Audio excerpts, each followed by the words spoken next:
Essay yozma nutqni baholashni yangi yozma ish turi hisoblanib, ijodiy bayon, inshodan, diktantdan farqlanadi. Bu faqatgina yozma ko'nikmani emas, talabgorni, ya'ni shu ona til bo'yicha mutaxassis bo'lmoqchi bo'lgan talabani ham, o'quvchini ham faqatgina yozma ko'nikmasini emas, fikrlash doirasini ham ana shu yozma ko'nikmani nutqda, og'zaki nutqni yozma nutqda qay darajada qo'llay olishini aniqlab beruvchi yozma ish turi. Bu biz uchun ancha tanish bo'lib qoldi. Bizni qulay tarafi o'zini qolipi bor. Demak, mana guruhga tashladim. Darslikda berilgan bu. Yana hozir qayta tashlayman. Hozir. Qarang, essay 3 qismdan iborat bo'ladi. Kirish qism, asosiy qism, xulosa. Xo'p, 3 ta qismdan iborat, lekin biz bilamizki 5 ta xat boshidan iborat bo'lishi kerak. Kirish qism bitta xat boshi, asosiy qism 3 ta xat boshi va xulosa. Xo'p, kirish qism essayni 100% deb oladigan bo'lsak, uni 15 yoki 20% ni tashkil qiladi. Ya'ni 15-20% ni xulosa qismida yoritib berishimiz kerak. Endi essayni asosiy mag'zini tashkil qiladigan qismi bu asosiy qism. Asosiy qism 3 xat boshidan iborat. Demak, kirish qismda biz berilgan nutqiy vaziyat, ya'ni bizni tilimizda aytganda mavzuni, berilgan nutqiy vaziyat degani essay mavzusi. Essayni imtihonda oqqa ko'chirayotganda mavzuni yozmaymiz, ana shu nutqiy vaziyatni qayta yozamiz, ya'ni o'zimizni nutqimiz bilan. O'z so'z boyligimizni ko'rsatib berib, nutqiy vaziyat qayta yoziladi va undan so'ng asosiy qismga o'tiladi. Hozir men umumiy tushuncha berib, mana shu nutqiy vaziyat qanday yozilishi bo'yicha yo'nalish beraman. Asosiy qismda, demak, ikkita qarash berilgan bo'lsa, birinchi qarashga, birinchi xat boshida munosabat, fikrimizni bildiramiz va dalillaymiz. Ikkinchi qarashga, ikkinchi xat boshida munosabat, fikr bildirib, ya'ni ikkinchi qarash egalari nomidan fikr bildirgandan so'ng shaxsiy fikr qismiga yetib kelamiz. Shaxsiy fikrda mening fikrimcha deb bilamizki, biz ikkala qarashdan qaysi birini sizga ma'qul kelganini o'zingizni shaxsiy fikringiz bilan izohlab berasiz. Va essayning xulosa qismi. Xulosa qismini birinchi asosiy talabi albatta qarashlardan bittasiga qo'shilishingiz kerak. Va ana shu, endi siz qaysi tarafga qo'shilishingizni mening fikrimcha aytib o'tgan tarafingizga qo'shilib, umumlashtirgan holatda agar sizda ushbu muammoli vaziyatga yechim bo'ladigan bo'lsa, yechim berib fikrimizni xulosalaymiz.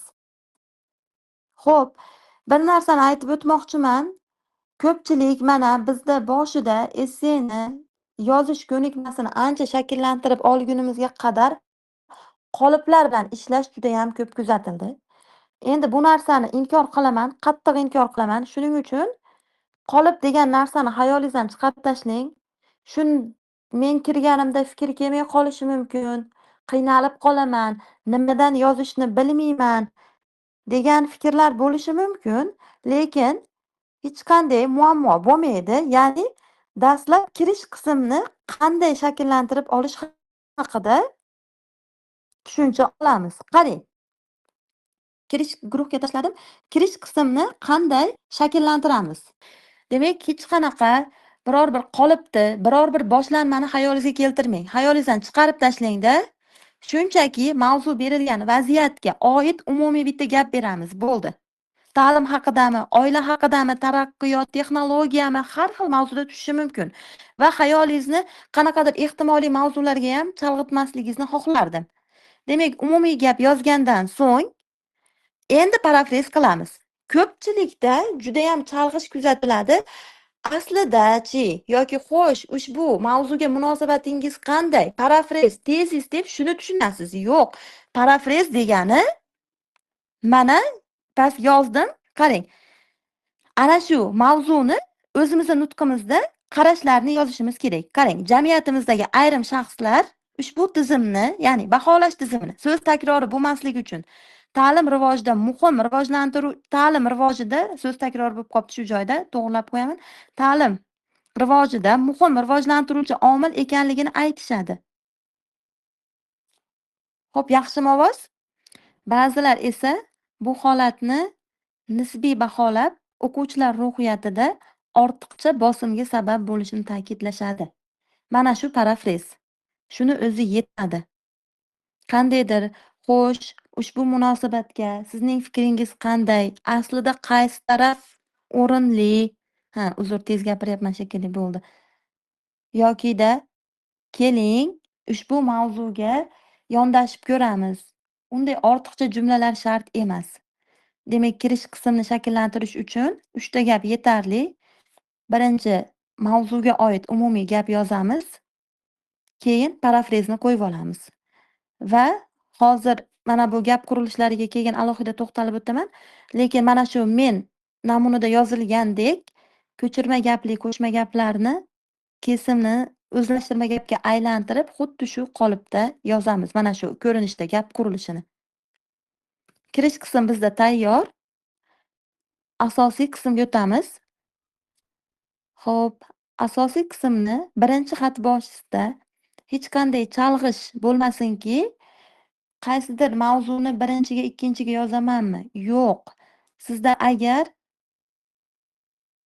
ma'lumot tayyor bo'ladigan bo'lsa, qaysi biriga fikrlaringiz bo'ladigan bo'lsa, ana shu fikrlardan boshlab yozishingiz mumkin. Va shunda ham mana bu kirish qismida aytgan jumlani birinchi qarash egalari buni yaxshi deyapti deb boshlab ketmang. Mana shu qarash egalarini quyidagicha asoslari bor. Shu bilan yetadi. Kirish qismida aytgan, berilgan fikrni yana qayta mazmuniy takror qilib berib o'tishingiz shart emas. Kamida 3 ta yoki 4 ta fikr beramiz. Ya'ni qanday? Masalan, olma mevasi bilan nok mevasi bir-biriga taqqoslanyapti. Yoki bo'lmasa faqatgina olma mevasini yaxshi yoki yomon taraflari so'ralishi mumkin. Bizda shunaqa mavzuni chuqur avval 3 marta, kamida 3 marta o'qib, tahlil qilib, ya'ni olma bilan nok bir-biriga taqqoslanyaptimi yoki faqatgina olma mevasini o'zini ijobiy salbiy jihatlari so'ralyaptimi? Ana shu ijobiy jihatlariga to'xtaladigan o'rinda faqat qayta-qayta olma mevasi yaxshi, olma mevasi foydali, u juda ham yaxshi degan fikrlar bilan emas.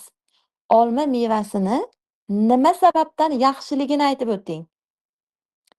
Foydali taraflari ko'p, unda vitaminlar, mana shunday vitaminlar bor ko'rinishida-da endi. Quruq gap bo'lmasligi kerak. Fikrni aniq. Xo'p, savollarni shaxsiyimga keyin yozing, keyingi qismda to'xtalib o'tamiz. Men chalg'ib qolyapman-da. Hozir men ocha olmayapman ham. Ana shu fikrni berayotganda aniq isbotlovchi va to'liq himoya qila oluvchi faktlar bilan kamida 3 ta, 4 ta faktlar bilan berganimizdan so'ng umumiylashtirib bitta dalil beramiz.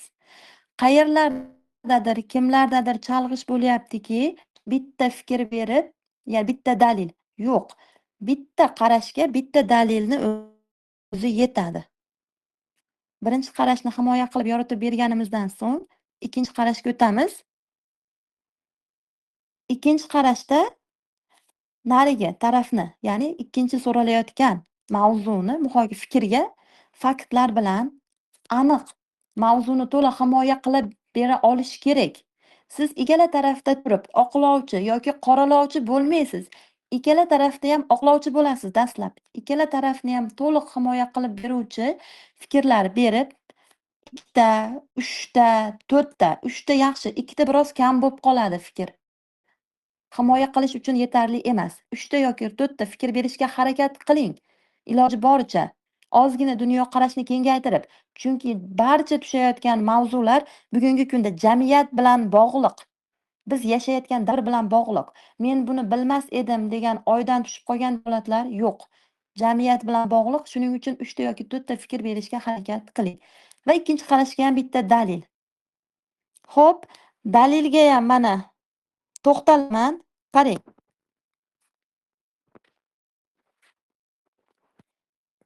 Dalil bu fakt. Masalan, aniq kuzatilgan holat, jamiyatda kuzatilgan holat, statistika, maqolalar bo'lishi mumkin. Mana qaysidir jurnallarda keltirilayotgan maqolalar va atrofimizdagi real holat. Mana shu hodisalar dalil bo'la oladi. Faqat bitta narsa bizda ko'pchilikda kuzatilyapti. To'qima dalil. Mayli, to'qima bo'lsin, faqat ishonarli va mantiqiy bo'lsin. Ya'ni raqamlar bilan keltirayotganda ko'proq bizda qaysi to'qima bo'ladi? Statistik ma'lumot va maqolalar to'qima bo'lishi mumkin. Iloji boricha raqamlarni 30, 35, 40, 45 atrofida bering. Judayam katta summali, judayam katta raqamli statistik ma'lumotlar keltirilsa, bu mazmuniy izchillik va dalilni to'qimaligini judayam oshkor qiladi. Va gazeta, jurnallardan maqola keltirayotganda ham iloji boricha, masalan, internet tarmog'idagi kun.uzdan yoki qalampir.uz shunaqa saytlarni nomini qo'llang. Qanaqadir hamma uchun emas, faqat o'zingiz bilgan qisqa tor doiradagi saytlarni nomlari, bular dalil bo'la olmaydi. Iloji boricha mana shu taraflarga ham e'tibor bering, to'qima dalil keltirayotganingizda. Dalilni mana shu jihatiga judayam e'tiborli bo'ling. Raqamlar keltirayotganda, ana shu gazeta, jurnal keltirayotganda. Endi atrofimizdagi real holat, qo'shni, qarindosh, ota-ona, yaqin atrofingizdagilarni kuzatilgan, hayotda kuzatilgan haqiqatda holat bo'lishi mumkin. Shuni uslubiy jihatdan amakim, qo'shnim emas, biror bir tanishim yoki yaqinda aholi orasida mana shu holat kuzatildi yoki bir fuqaroni, bir shaxsni deb umumlashtirib, uchinchi shaxsda bering.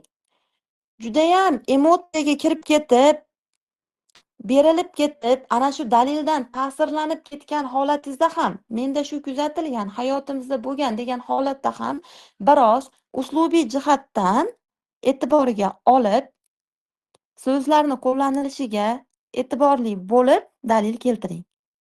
Demak, chalg'imasligimiz kerak. Ikkala qarashga bittadan ikkita dalil yetadi. Shunda to'liq himoya qilib bera olasiz. Xo'p, mening fikrimcha qismiga to'xtalamiz. Shaxsiy fikrda. Mening fikrimcha shaxsiy fikri. Bunda albatta o'zingizni, esseni mavzusini o'qib bo'libla, mavzu yozishdan oldin shaxsiy fikrni tanlab oling. Sababi siz ikkala qarash yuzasidan fikr berayotganingizda shaxsiy fikr uchun qaysi tarafga qo'shilmoqchi bo'lgan tarafingiz, yo'nalishingiz uchun bitta qo'shimcha fikr olib qo'ying. Chunki ana o'sha qo'shimcha fikr bilan o'zingizni shaxsiy fikringizni mustahkamlab himoya qilib olasiz. Xo'p, mening shaxsiy fikrimcha deb turib, bitta tarafni yoqlaysiz. Xususiy maktabni ijobiy tarafini yoki salbiy tarafini yoqlayotganingizda nima sababdan ekanligini, ana shu tarafni yoqlayotganingizda nima sababdan yaxshi ekanligini ochib beruvchi, ko'rsatib beruvchi bitta fikr berasiz. Bitta yetadi. Chunki shaxsiy fikrni ham u darajada keng yoritish shart emas. Faqat yana bitta narsani, mana hozir buni ham tashlayman, ko'pchilikda kuzatilyapti. Qarang, shaxsiy fikrda albatta bir tarafga qo'shiladi. Endi bizda shaxsiy fikr bilan xulosani bog'lab turadigan holat bor. Ikkalasida bir taraf yoqlanadi. Siz shaxsiy fikrda, masalan, ayrimlarda ham kuzatilyapti, bitta tarafni yoqlab turib, xulosada boshqani. Yo'q, mazmuniy izchillik buziladi. Mana shu joyda mantiqiy qurilish, o'z-o'zidan fikringiz bir-biriga to'g'ri kelmayapti. Hozir bitta tarafni yoqlab, keyin ikkinchi tarafga o'tib ketish bu to'g'ri bo'lmaydi. Demak, shaxsiy fikr bilan xulosa mazmuniy jihatdan bir xil holatda bitta tarafni yoqlashi kerak. Xulosa qanday bo'ladi? Ko'pchilikda savol kuzatilyapti. Xulosada ana shu shaxsiy fikrni yoqlaganimda fikr takrori bo'lib qolmaydimi? Yo'q. Xulosada dastlab 3 ta gapdan iborat bo'ladi. Umumiy fikr berasiz. Yuqoridagi mavzuni umumlashtiradigan bitta fikr. baholash mavzusi nima, har qanday mavzuni umumlashtiradigan bitta fikr berib, ana shu o'zingiz qaysi tarafni yoqlayotganingizni aytasiz. Mening fikrimchada aytgan yoqlaganingizni. Qachonki sizda yechim bo'ladi, mabodo shu muammoli vaziyatga yechim bo'ladigan bo'lsa, shu yechimni berasiz. Masalan, men o'zim shaxsiy tajribamdan kuzatib chiqib aytaman. Qishdagi mana oxirgi imtihonga kirilganda zamonaviy o'yinchoqlar mavzusida mavzu tushdi, esse tushdimi? Men ana shu zamonaviy o'yinchoqlarni farzandlarimizni o'ynashini, yoqlashini himoya qilib chiqdim. Xulosada aytdim va yechim degani bunga xulosada berdimki, o'ynashi, ya'ni zamonaviy o'yinchoqlarni ijobiy taraflari ko'pligini ta'kidlayman. Faqatgina ana shu o'yinchoqlarni o'ynayotganda bolalarimizni nazoratga olishimiz va vaqt belgilab qo'yishimiz kerak. Ana shu fikrni xulosada aytdim men. Demak, har qanday mavzuga yechim bo'lishi uchun shunaqa yo qandaydir nazoratga olish yokida vaqt belgilash yo umuman mana shunaqa birozgina yechim bo'la oladigan, hamma uchun umumiy optimal vaziyat bo'la oladigan birorta fikr berasiz. Bo'ldi shu bilan. 3 ta gapdan iborat bo'ladi xulosa ham. Qandaydir ortiqcha kimlardir to'g'ri tanlov kelajak muqaddimasi, to'g'ri tanlov kelajak garovi. Umuman shunaqa maqollardan qandaydir mavzuga tushsa, tushmasa xulosada maqol qo'llash kerak ekan deb maqollardan qoching. 3 ta gap yetadi.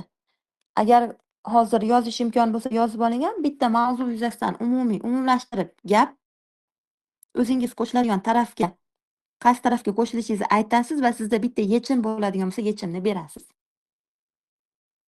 Bo'ldi. Shu bilan xulosa ham yakunlandi. Demak, 3 ta xat boshidan iborat bo'lgan esse.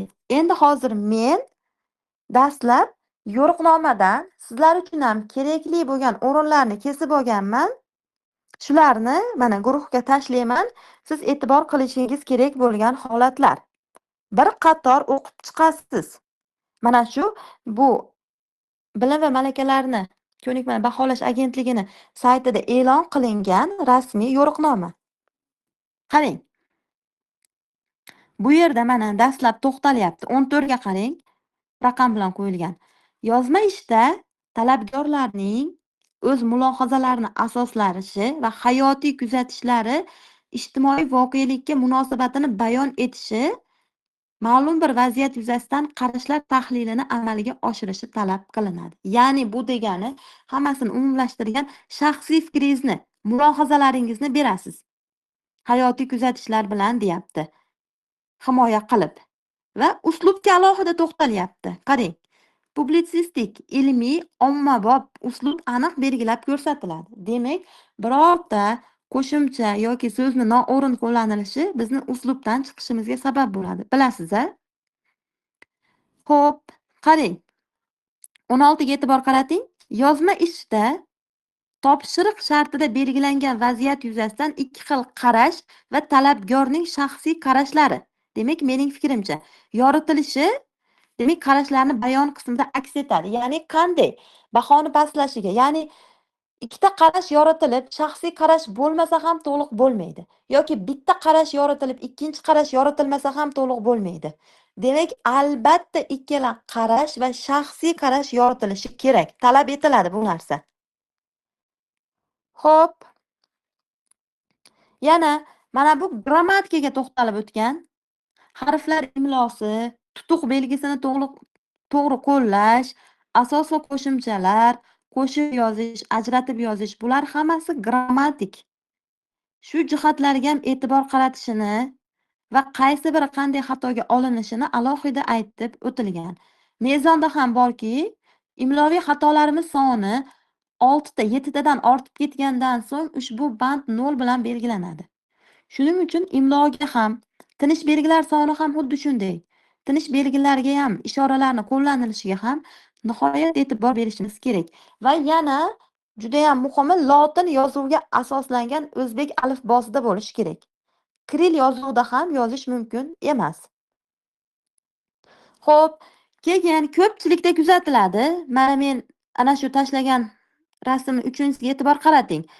Chet tildan kirib kelgan so'zlar mana Facebook, Telegram, YouTube shunday so'zlarning yozilishiga to'xtalib o'tilgan. Qarang, Word, Twitter kabi so'zlar bilan bergan. W bilan kirib kelgan so'zlarni albatta W bilan yozamiz. V yozib qo'ymaymiz. Shunaqa ko'p nima deydi? Nutqimizda ko'p ishlatiladigan mana shu so'zlarni ham ayni o'zi kirib kelgan tilda qanday yozilgan bo'lsa, xuddi shunday yoziladi. Shunga ham e'tibor qaratib qo'ying. Xatboshlarga to'g'ri ajratilishiga ham.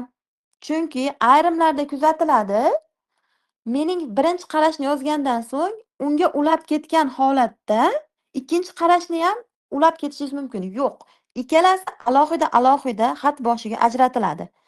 Agar xat boshlarga ajratilishda xatolik bo'lsa, mantiqiy qurilishdan bab ayriladi. Shuning uchun esseni xat boshlariga ajratishda ham nihoyatda e'tiborli bo'ling. Xo'p, mana qarang, yozma ish matni 3 qism: kirish, asosiy qism, xulosadan iborat bo'lishi lozim. Agar bittasi yoritilsa, ya'ni qarashlardan ikkita qism, ya'ni hech bo'lmasa asosiy qism yoritilmasa, qarashlardan ikkita qism yoritilmaydi. Chunki esseni asosiy qismini yoritib beruvchi qism bu asosiy qismda ochib beriladi. Kirish bilan xulosada esse ochilmaydi. Asosiy qism yoritiladi, so'ng ochib beriladi. Va 27 ga e'tibor qaratishingizni xohlardim. Xulosaga to'xtalyapti.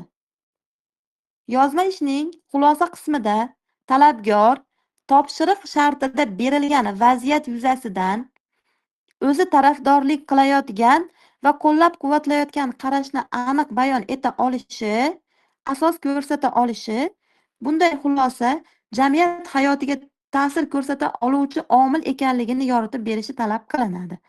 Sizga mana shu oxirgi jumla biroz chalg'itishi mumkin. Bu degani men aytib o'tganimdek birorta yechim.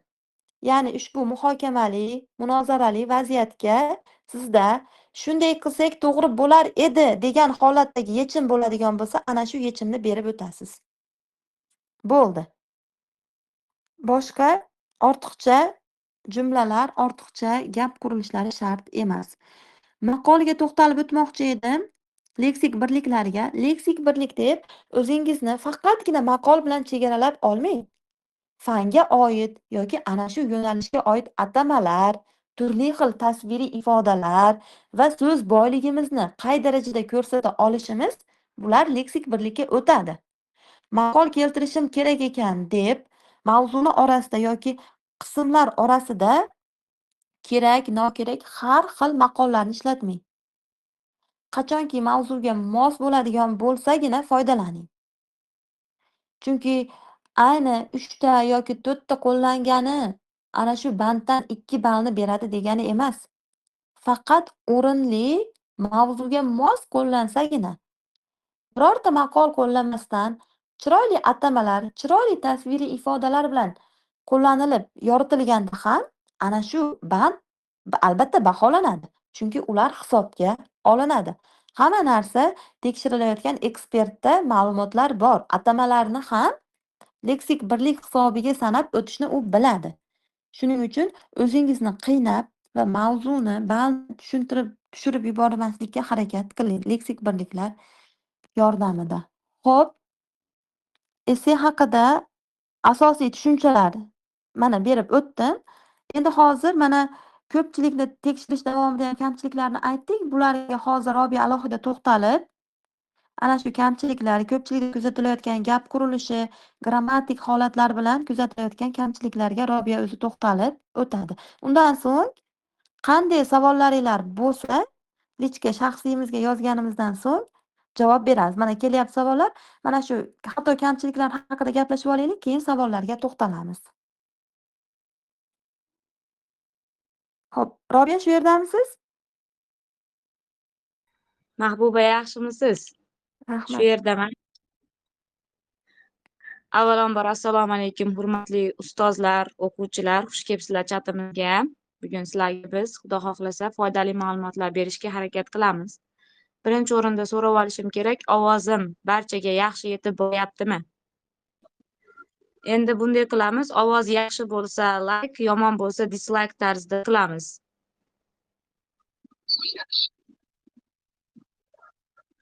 Ovoz ochish imkoniyatlarini ham berib qo'ydim. Bemalol yozsanglar bo'lar ekan. Yaxshi, o'tgan gal biz imtihondan avval shunaqa chat ochganmiz. Shunda ancha ma'lumotlar berilgandi, xatolar, esseda uchrab turadigan doimiy xatolar bo'yicha ham o'sha vaqtda gapirganmiz. Demak, avval tinglaganlar bo'lsa, ular uchun takrorlash bo'ladi. Tinglamaganlar bo'lsa, ular uchun yangilik, ya'ni o'z xatolarini to'g'rilash bo'ladi degan umiddamiz. Demak, biz sizlar bilan hozir 10 bosqichda essedagi kamchiliklar va yana bitta narsani aytib o'tmoqchiman. Esseni osonroq shakllantirish usullari haqida. Ya'ni tajribamizdan o'tgan tarzdagi usullar haqida gaplashamiz. Endi buni mutlaqlashtirib olmaslik kerak. Umuman o'zi esse haqida gapirganda mutlaqlashtirib olmang. Tezis kerak emas ekan yoki tezis kerak ekan, yo bo'lmasam men yechim topishim shart ekan. Shunga o'xshagan narsalar. Umuman olganda qayerdadir qanaqadir qoida eshitib qolsangiz, shuni aniq majbur, shu narsaga bo'ysunishim shart degan narsani mingizdan chiqarib tashlashingiz kerak. Lekin majburiy bo'lgan holatlari bor. Ularni mana ustozimiz ilmiy tilda gapirdi-ku, lekin ancha tushuntirib o'tdi. Demak, mutlaqlashtirish kerak bo'lgan joylarnigina olasiz, boshqa taraflari sizni ixtiyoringizda. Chunki esse bu o'zingizni fikrlash doirangiz, o'zingizni dunyoqarashingizdan kelib chiqqan holatdagi shaxsiy fikrlaringiz hisoblanadi. Butun bir o'zingizni shaxsiy fikringizni berasiz mavzu yuzasidan. Demak, sizga hech qanaqa cheklov qo'yilmagan, lekin struktura deganda ko'pchilik cheklov. Shu strukturadan chiqmasligim kerak degan narsani miyasiga singdirib olyapti-da, esse yozish juda ham qiyin degan tushunchaga kelyapti. Endi kelinglar. Essedagi bir nechta kamchiliklarni birgalikda ko'rib chiqishga harakat qilamiz. Umuman hammani essesida demaymiz-ku, ko'pchilikning essesida doimiy takrorlanib kelayotgan xatolar. Demak, birinchi bosqichimizni boshladik, ya'ni kirish qism. Hop, 1 daqiqa yuborishim uchun ozgina vaqt ketib qoladi. Kirish qism haqida gapirib o'tdi ustozimiz, ya'ni nechta jumladan iborat bo'lishi, unga nimalar yozishingiz va siz mana shu yozayotgan vaqtda qaysi xatoga yo'l qo'ymoqdasiz. Shu haqida gaplashamiz. E'tibor bering. Birinchi umumiy jumladagi ketayotgan, ya'ni birinchi aytasiz mana shu masala. Misol uchun ommaviy madaniyatni olaylik. Shu narsani ko'proq olamiz. Biz ommaviy madaniyat tushmadi-ku, shu vaqtgacha tushib qolish ehtimoli bor deymiz. Demak, ommaviy madaniyatning avj olishi mamlakatimizda turli bahs munozaralarga sabab bo'lmoqda dedingiz. Yoki zamonaviy o'yinchoqlarni aytyapti sherigimiz. Demak, zamonaviy o'yinchoqlarning shu bo'yicha esse mavzusi berilgan. Zamonaviy o'yinchoqlarning sotib olinishi yoki o'sha yoshlar orasida, bolalar orasida tarqalishi bahs munozaralarga sabab bo'lyapti. Demak, bugungi kundagi o'sha munozaraga sabab bo'layotgan biror bir holatni yozasiz umumiy jumlada. Ko'pchilik shunaqa deb boshlaydi. Demak, shunda siz berasiz, shiddat bilan rivojlanib borayotgan zamonda deysiz. Yoki bugungi shiddat bilan rivojlanib borayotgan davrimizda, asrimizda yoki bugungi kunda deysiz. Ya'ni shiddat bilan rivojlanib borayotgan bugungi kunimizda deb ketayotganlar bor, yo'q emas. Mana shu jumla xato hisoblanadi. Ya'ni mana shu jumla emas endi bu, birikma. Demak, siz bugungi shiddat bilan rivojlanayotgan zamonda texnologiyalar nimadir bo'lyapti deb berdingiz. Yoki onlayn ta'lim masalasi bahs munozaralarga sabab bo'lyapti dedingiz. Demak, siz boshladingiz mana shu birikma bilan va bu birikmaga kres tortyapmiz. Nima uchun? Sababi, demak, rivojlanmoq degan fe'limiz bu yerda zamon, davr, asr va bugungi kun degan so'zlarga bog'lanyapti va u semantik jihatdan nomunosib. Bu degani, demak, zamon, davr, asr hamda bugungi kun rivojlanmaydi. Uning ichidagi voqea, hodisalar rivojlanadi. Misol uchun bugungi kunda raqamli texnologiyalar rivojlanishi mumkin.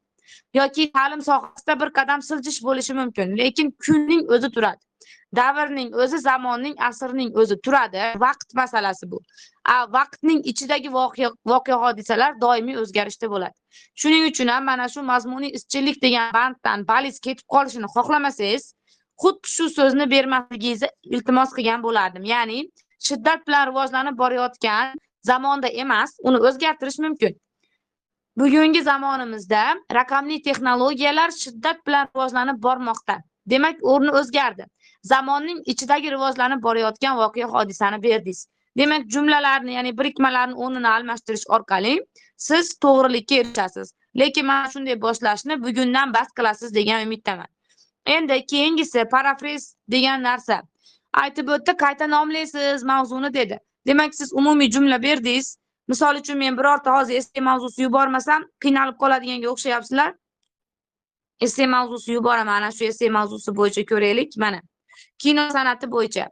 Kino san'ati jamiyat hayotida muhim o'rin egallamoqda. Jamiyatimizning ma'lum vakillari xorijiy filmlarning efirga uzatilishini ma'qul ko'rishadi. Ayrimlar esa milliy filmlarga ko'proq e'tibor qaratilishini xohlashadi. Demak, siz boshladingiz umumiy jumlada. Xo'p, bugungi kunda kino san'ati haqidagi qarashlar turli bahs munozaralarga sabab bo'lmoqda dedingiz. Bu umumiy jumla ketdi. Undan keyin siz ikki xil qarashni yoqlay boshlaysiz. Yana ayta boshlaysiz.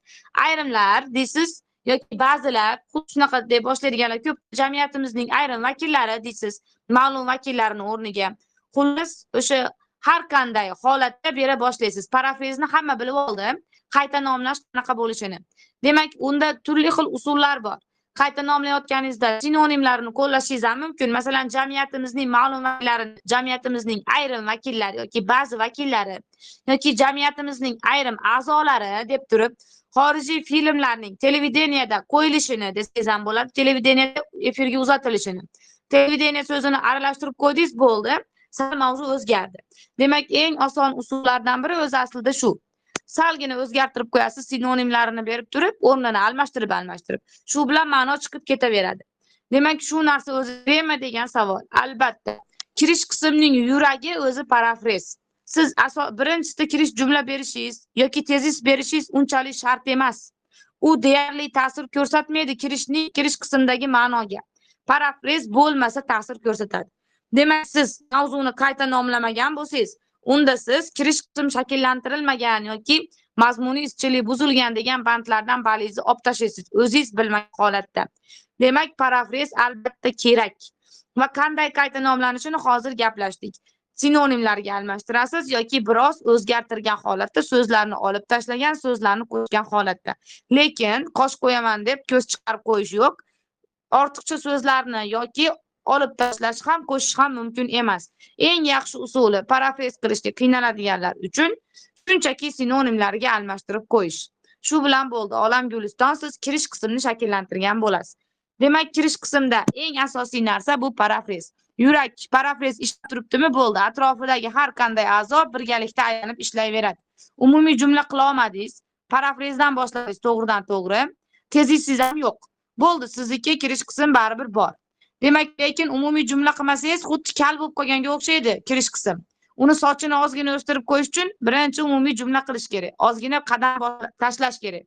Kirganingizdan keyin har qanday vaziyatda siz ostonadan kirasiz-ku, shu bitta qadam tashlashingiz umumiy jumla. 3-4 ta qadam tashlab sal ichkariroq kirishingiz parafrez. Endi ichini tomosha qilishingiz bu asosiy qism hisoblanadi. Demak, qayta nomlashimiz suv va havodek zarur va uni sinonimlarga almashtirish orqali qayta nomlash mumkin. Endi ikkinchi vaziyatimiz, ya'ni birinchi holatimizni ko'rdik, xatoyimizni. Asosiy qismga o'tamizda.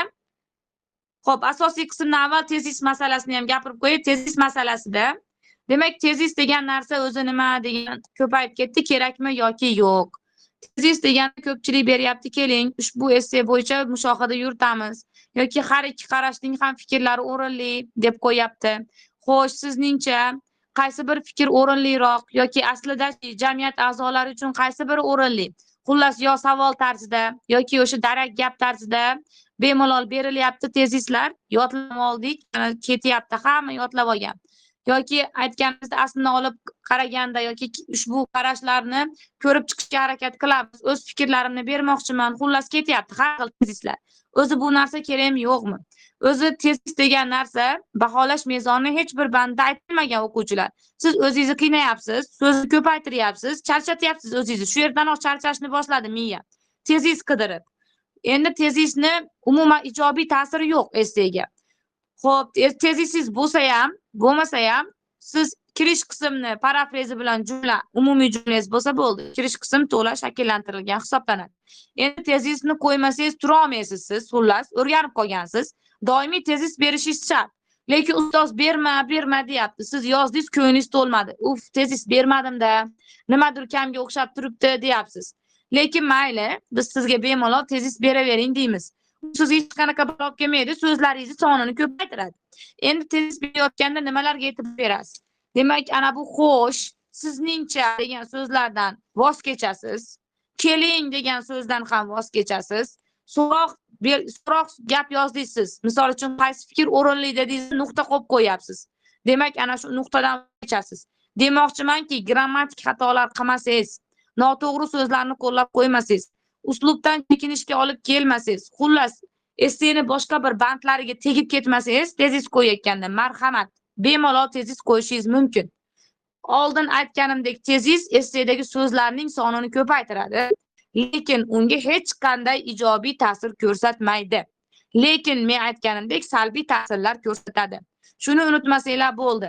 Demak, siz shu yerda ham xato qilib qo'yishingiz mumkin ekan, grammatik xato. Xo'sh deb turib vergulingiz tushib qolsa bo'ldi, bitta tinish belgidan balingiz ketib qoladi. Demak, ortiqcha narsa bu. O'zingizni ortiqcha charchatish, ortiqcha grammatik xatolarga yo'l qo'yish. Demak, tezisdan xohlasangiz voz keching, xohlamasangiz yo'q. Mana shu xatolarni qilmayman, menda mukammal tezis mavjud desangiz, marhamat bering.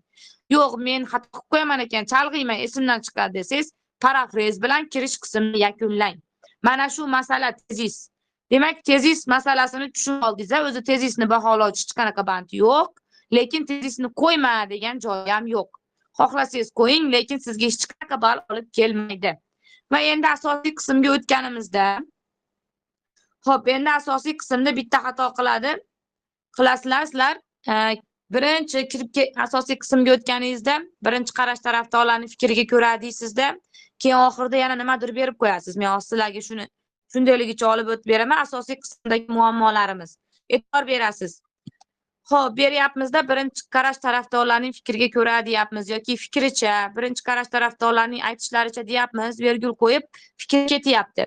Ommaviy madaniyat bir nechta ijobiy jihatlarga ega deb hisoblashadi, deb aytishadi, deb ta'kidlaydilar deyapsiz u yog'iga. Biz doimiy aytamiz, bu yog'i kerak emas, bu yog'i kerak emas deb tahlillar davomida. Nima uchun? Chunki bu ko'chirma gaplik qo'shma gapga o'xshaydigan narsa. Endi oddiy tushuntiradigan bo'lsam, onam dedi, uy vazifalaringni qil. Onam dedi deb turib, onangizni fikrini berasiz bu yoqqa. Demak, birinchi qarash tarafdorlarning fikriga ko'ra yoki fikricha yoki aytishlaricha deb turib, ularning fikrini berasiz. Ularning fikri nima ekan? Ommaviy madaniyat bir nechta ijobiy jihatlarga ega degan fikr ekan. Endi deb hisoblashadi, deb aytishadi, deb ta'kidlaydilar degan so'z nimaga kerak emas? Chunki bu onam dedi, vazifalaringni qil deb aytdi deganga teng. Siz onam dedi deb bo'ldingiz tepada. Yana bu yoqda deb aytdi deyapsiz. Ikki marotaba muallif gapini beryapsiz.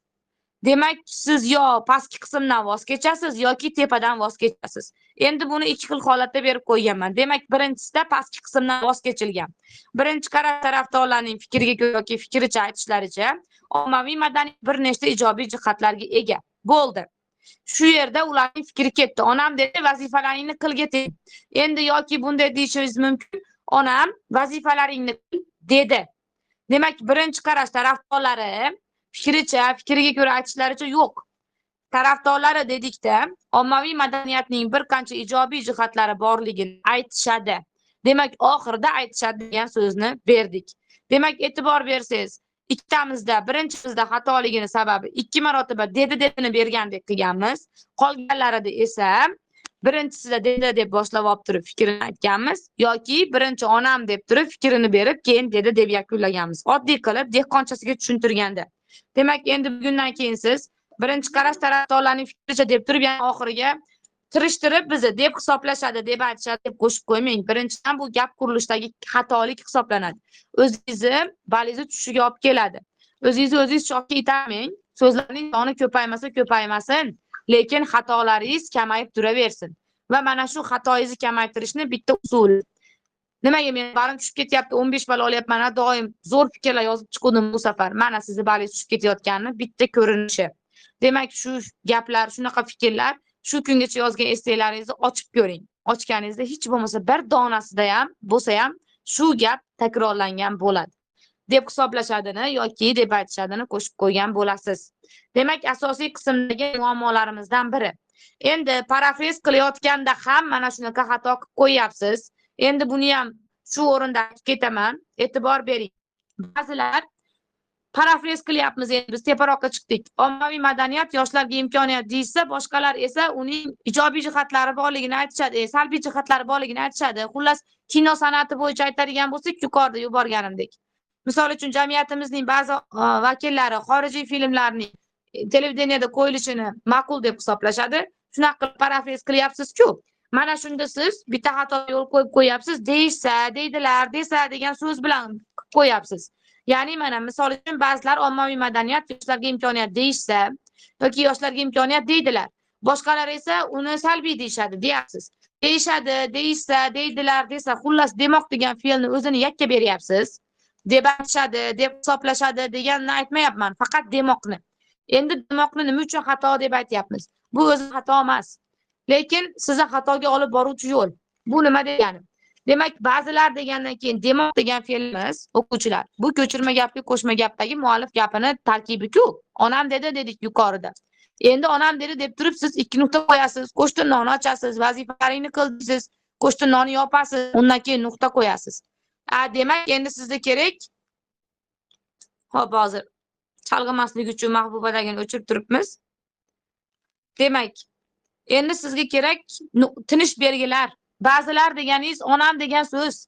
Ba'zilar degandan keyin 2 nuqta qo'yishingiz kerak. Qo'shtin nonni ochasiz, o'ni bosh harf bilan. Ommaviy madaniyat yoshlarga imkoniyat, qo'shtin nonni yopasiz, vergul qo'yasiz, tire qo'yasiz, deyishsa yoki deydilar yoki desa. Ko'rdingizmi, ish qanchalik ko'paydi. Tinish belgi nechta tushib qoldi? Yoki siz bitta o'ni kichkina harf bilan yozib, bitta iloviy xato ham qilib qo'ydingiz. Qo'shtirnoq, tire, vergul 3 ta tinish belgi bor. Bitta imloviy xato bor. Ko'ryapsizmi siz qanchadan qancha xato qilyapsiz bitta deyishsa, deydilar, desa degan so'zlar orqali. Demak, mana shu tinish belgilaridan qochish maqsadida biz buni xato deb olyapmiz. Tinish belgilarini qo'ysangiz, bu xato emas. Lekin buni qo'yishni maslahat bermayman. Tinish belgilarini ko'paytirib, o'zingizni qiynashdan hojat yo'q. Demak, boshqa bir variantlarni taklif qilamiz. Ba'zilar ommaviy madaniyat yoshlarga imkoniyat ekanini aytishsa, yoki ekanini ta'kidlaydilar, yoki ekanini aytadilar. Yoki ba'zilar ommaviy madaniyatni yoshlarga imkoniyat deb biladilar, deb hisoblaydilar. Demak, demoq degan so'zning oldiga bir nechta so'zlarni olib kelish orqali biz uni o'zlashtirma gapga aylantiryapmiz. Ya'ni onam vazifalarimni qilishimni aytadi deganga o'xshab beryapmiz. Parafrez qilayotganingizda ham demoq degan so'zdan qoching yoki birinchi, ikkinchi qarash tarafdorlarining fikrini aytayotganingizda ham mana shu so'zdan qoching. Qachon bo'lsa ham tinish belgi ko'payadigan joydan darhol qochib qoling. Qancha tinish belgi ko'payadigan joyga o'ralashsangiz, shuncha xatoingizni o'zingiz ko'paytirib borasiz. Yumshoqi qattiqini ajrata olmaydiganlar bor-da oramizda. Mana shular iloji boricha shunaqaga ketadigan so'zlarni yozmang. Tilimiz juda ham boy, sinonimlar ko'p. Siz sinonimlarni almashtiring. Rosa bilmagan joyingizga endi bitta xato qilib qo'ying qattiqi yumshoqidan. Lekin iloji boricha shu yumshoqi qattiqidan qochib yuring. Chunki ozgina vaqtingiz qoldi. Siz qattiqi yumshoqini ajratishga deyarli vaqtingiz qolmadi desak ham bo'ladi.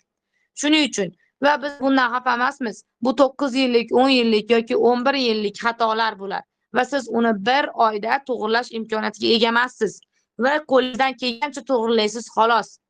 Keyingisi bog'lovchilar masalasi.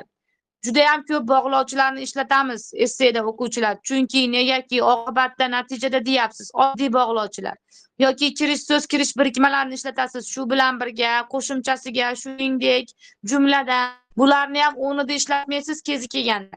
Ko'paytirsam bo'ldi, bir-biriga bog'lasam bo'ldi deysiz. Mayli, bunga ko'z yumamiz. Lekin bundagi tinish belgilarchi? Tinish belgilarini to'g'ri qo'yishda xato qilyapsiz. Demak, bir nechtasi haqida ozgina gapirib o'tib ketaman xolos. Ularni yodlab qolasiz degan umiddaman. Demak, birinchisi, chunki negaki ammo lekin biroq mana shu bog'lovchilarni iltimos qilamiz, yodlab qoling. Mana shulardan so'ng aslo vergul qo'yilmaydi. ChatGPT biroqdan keyin vergul qo'yib beryapti. Siz shunday yodladingiz, oyingizda shunday qolib ketyapti. Demak, ona tilini yaxshi bilmaydi o'zbek tilini ChatGPT. Ko'zingizni kattaroq oching.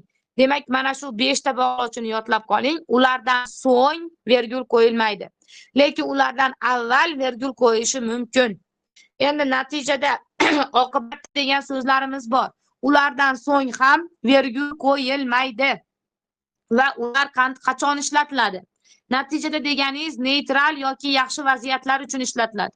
Demak, yaxshi ham yomon ham bo'lmagan oddiy holatlar uchun yoki yaxshi vaziyatlar uchun. Misol uchun kimdir yaxshi o'qidi deysizda dalilingizda. Natijada u mukofotni qo'lga kiritdi deysiz. Bu yaxshi holat.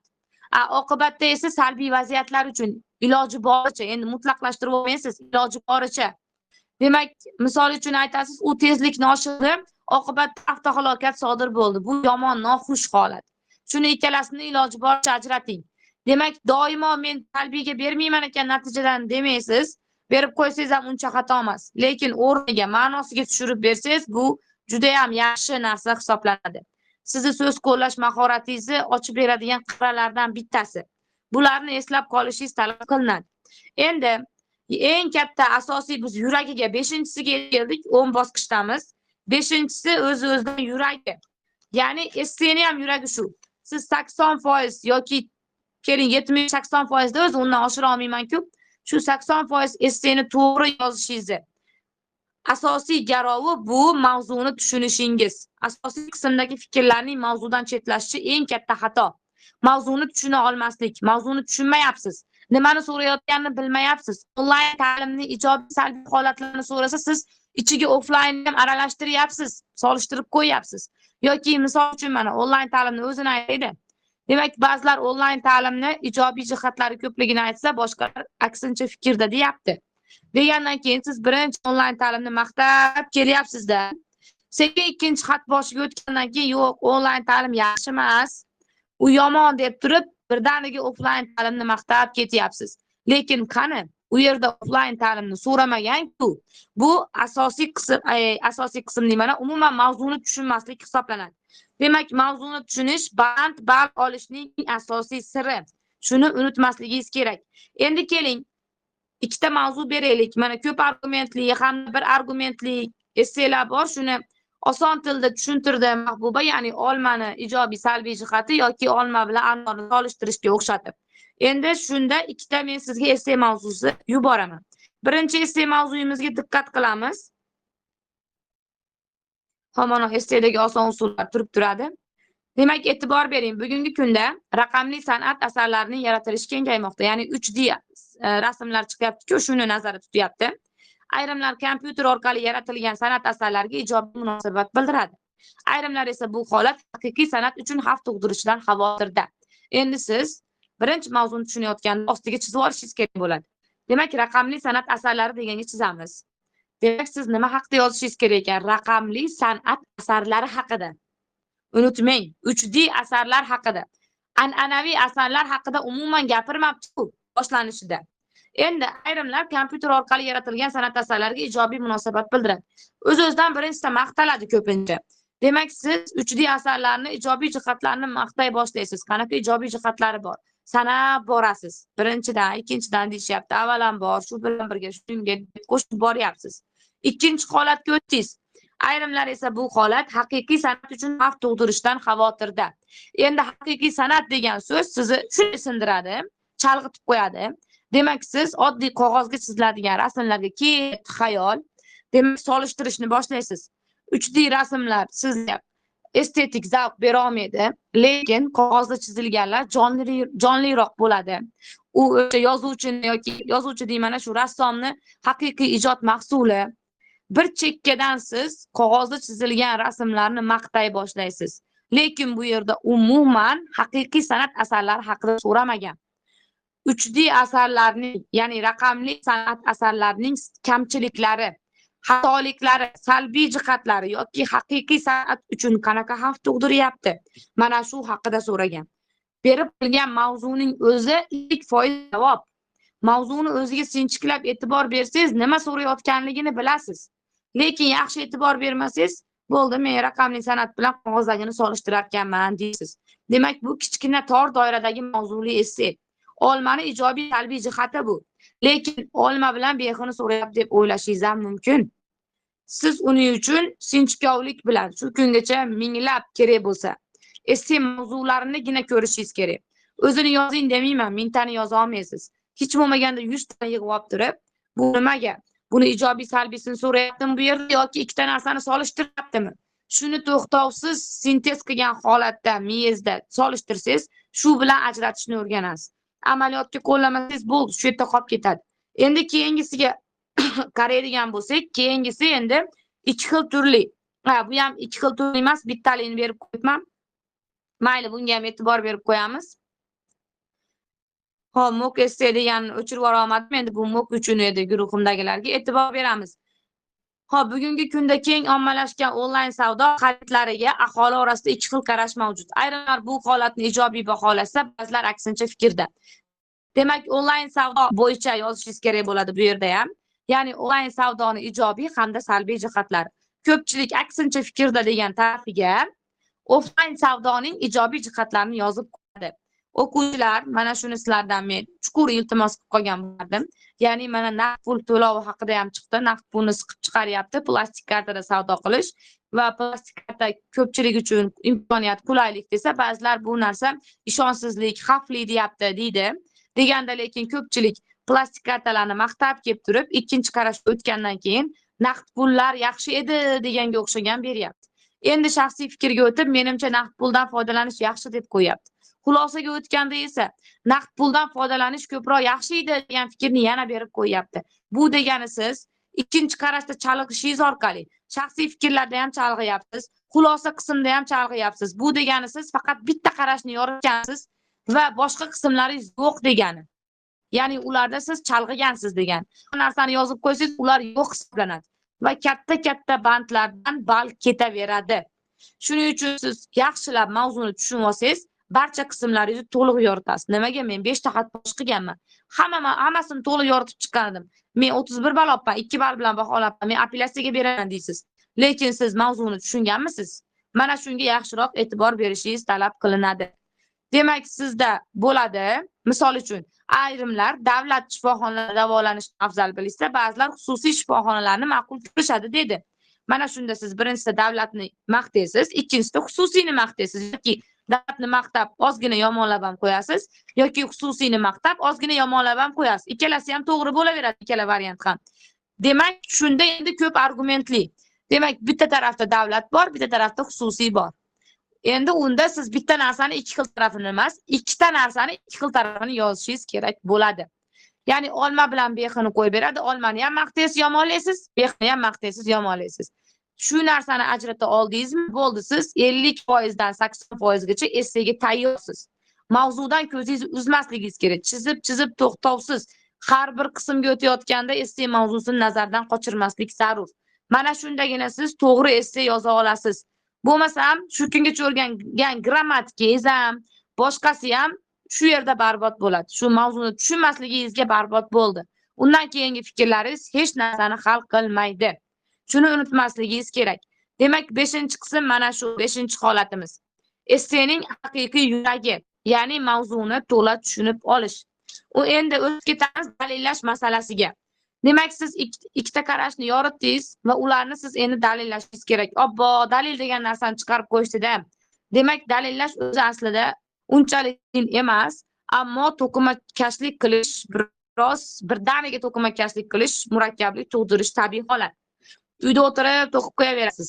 Lekin u yerda o'tirib to'qib qo'yish ozgina farq qiladi.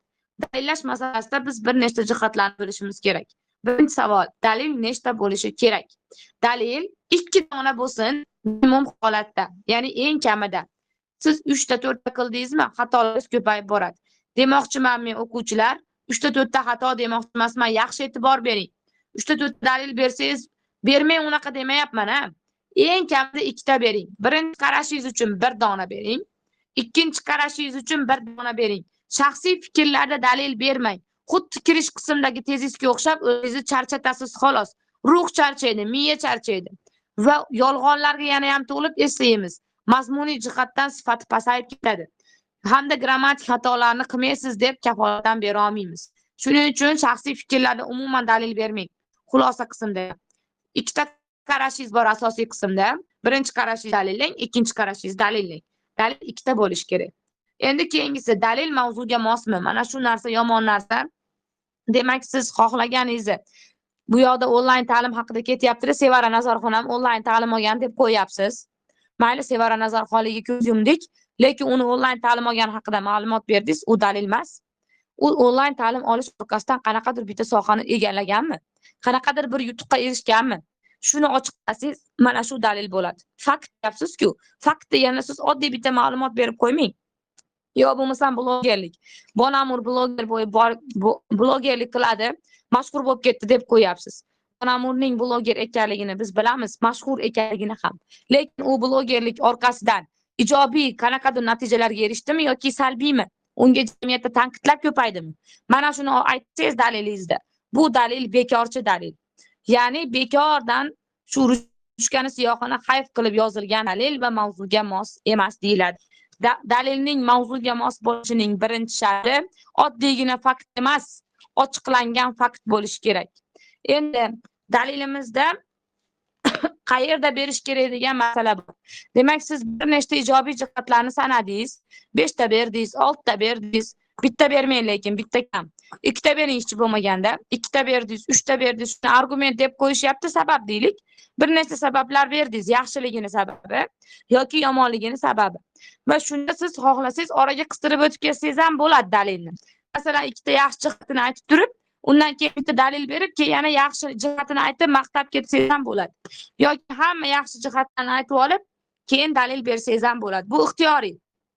Lekin dalilning o'rni ixtiyoriy bo'lgani bilan joylashuvi ixtiyoriy emas. Ya'ni, misol uchun asosiy qismni birinchi xat boshida albatta bo'lish kerak, ikkinchi xat boshida albatta bo'lish kerak. Shunisi ixtiyoriy emas. Lekin qayerda bo'lish kerakligi ixtiyoriy. Asosiy qismni birinchi xat boshini xohlagan joyida berasiz. Ikkinchi xat boshini ham xohlagan joyida berasiz. Lekin mazmun buzib qo'ymasin, siz dalildan boshlamang. Lekin birdaniga siz statistik ma'lumotlarga ko'ra blogerlar mana buncha pul topar ekan deb turib, blogerlik o'zi yaxshi kasb, u bunaqa narsalarni olib keladi deb sanab ketsangiz, bu yerda mantiqni buzgan bo'lasiz. Birinchi siz dalil berishdan emas, birinchi ozgina maqtab olib, keyin dalilga o'tishdan boshlasangiz, shunda nur ustiga nur bo'ladi. Demak, dalilni qayerda berishni bildik.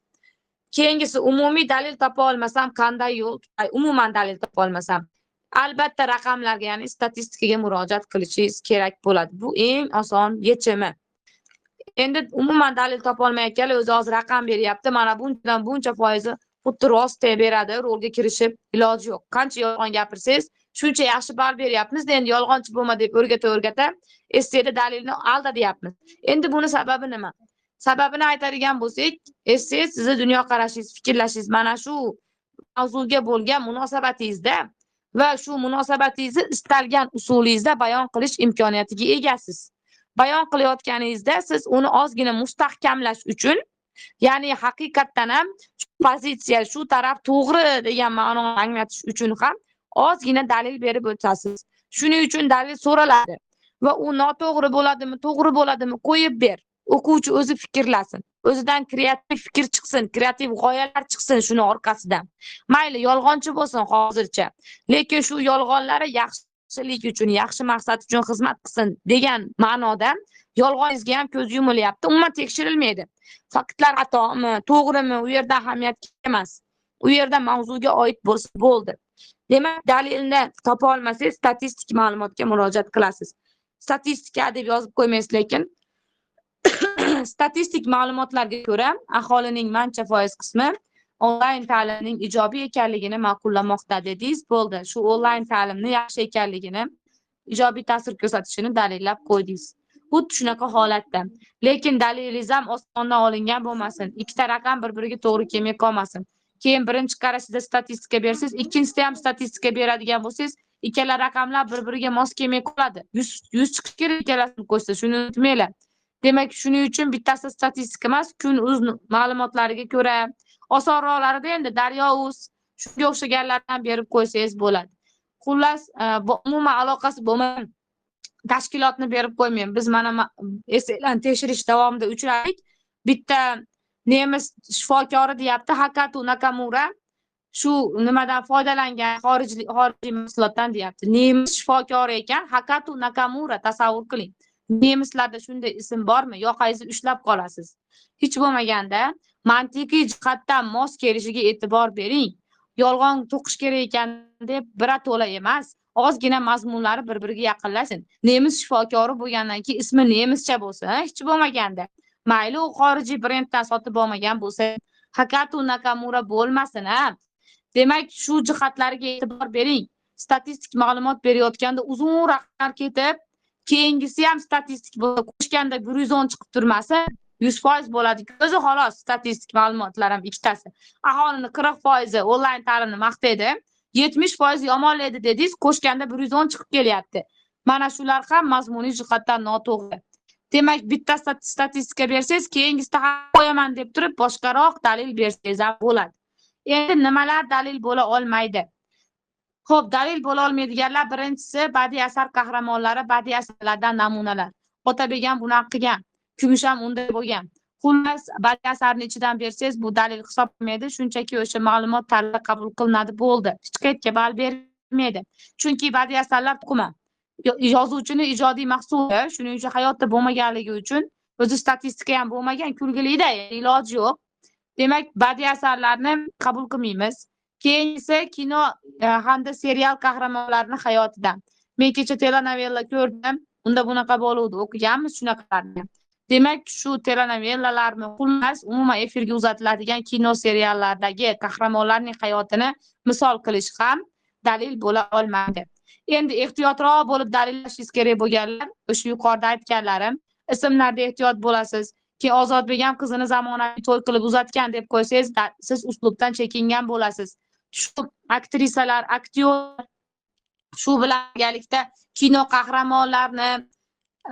qahramon deganimga o'sha rollarda o'ynaydiganlarni, xonandalarni, xullas shularni blogerlarni hayotdan berayotganda siz ozgina uslubdan chekinib qolasiz, hikoyanavislikka o'tib ketib qolasiz yoki o'zingizni shu yoqtirishingizni bildirib qo'yasiz.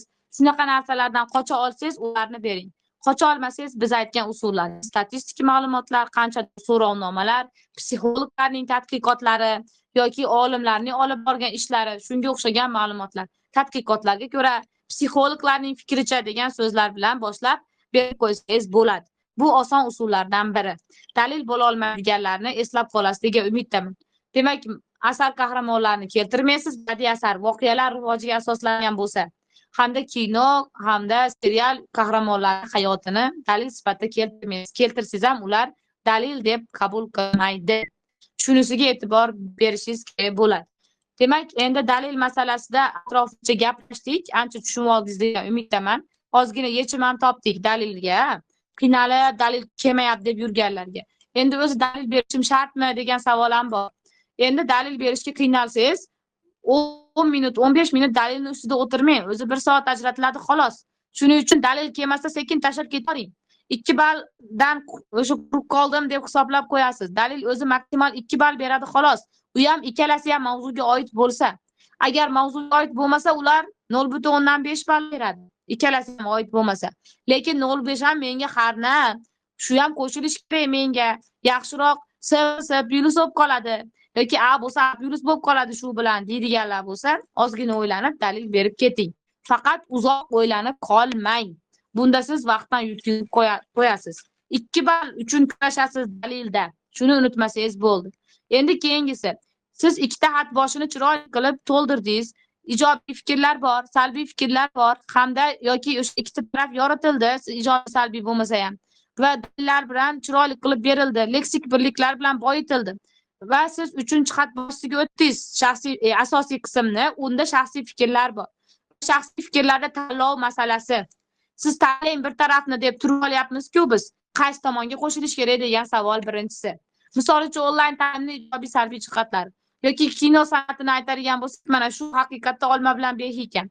Bittasida xorijiy kinolar, bittasida bizda o'zimizning milliy kinolarimiz. Yoki zamonaviy to'ylar yoki milliy to'ylar. Shunda men qaysi birini tanlashim kerak degan savol sizga. Siz o'zingizda paydo bo'ladi. Qaysi birini tanlasam yuqori ball beradi degan savolni unuting. Siz qaysi birini tanlasangiz ham, siz ana shuni yaxshi himoya qilib bera olsangiz, shunda siz yaxshi baho olasiz. Demak, hayotda siz masalan zamonaviy to'yni rosa xohlashingiz mumkin.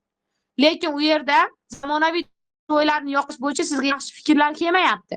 Demak, siz sekin milliy to'ylarni yoqlab chiqavering. Xullas, vaziyatdan chiqib ketishni shu yolg'on yashin usullaridan yana bittasi, iloji biz sizlarga shunaqa yo'llar ko'rsatamiz. Demak, yaxshi usullardan bittasi sizga fikrlar ko'p bo'lgan tarafni yoqlash. Sizda fikrlar ko'p shularga. ana shu tarafni yoqlab chiqsangiz, fikrlar takroridan qochgan bo'lasiz. Va yangi fikr beraymi? Yangi fikr berishingiz mumkin, marhamat. Bemalol bersangiz bo'ladi. Demak, aytyapsizki, men onlayn ta'limning ijobiy jihatlari ko'p ekaniga qo'shilaman dedingizda, chunki deb turib bitta fikr berib qo'yasiz. Nima uchun ijobiy?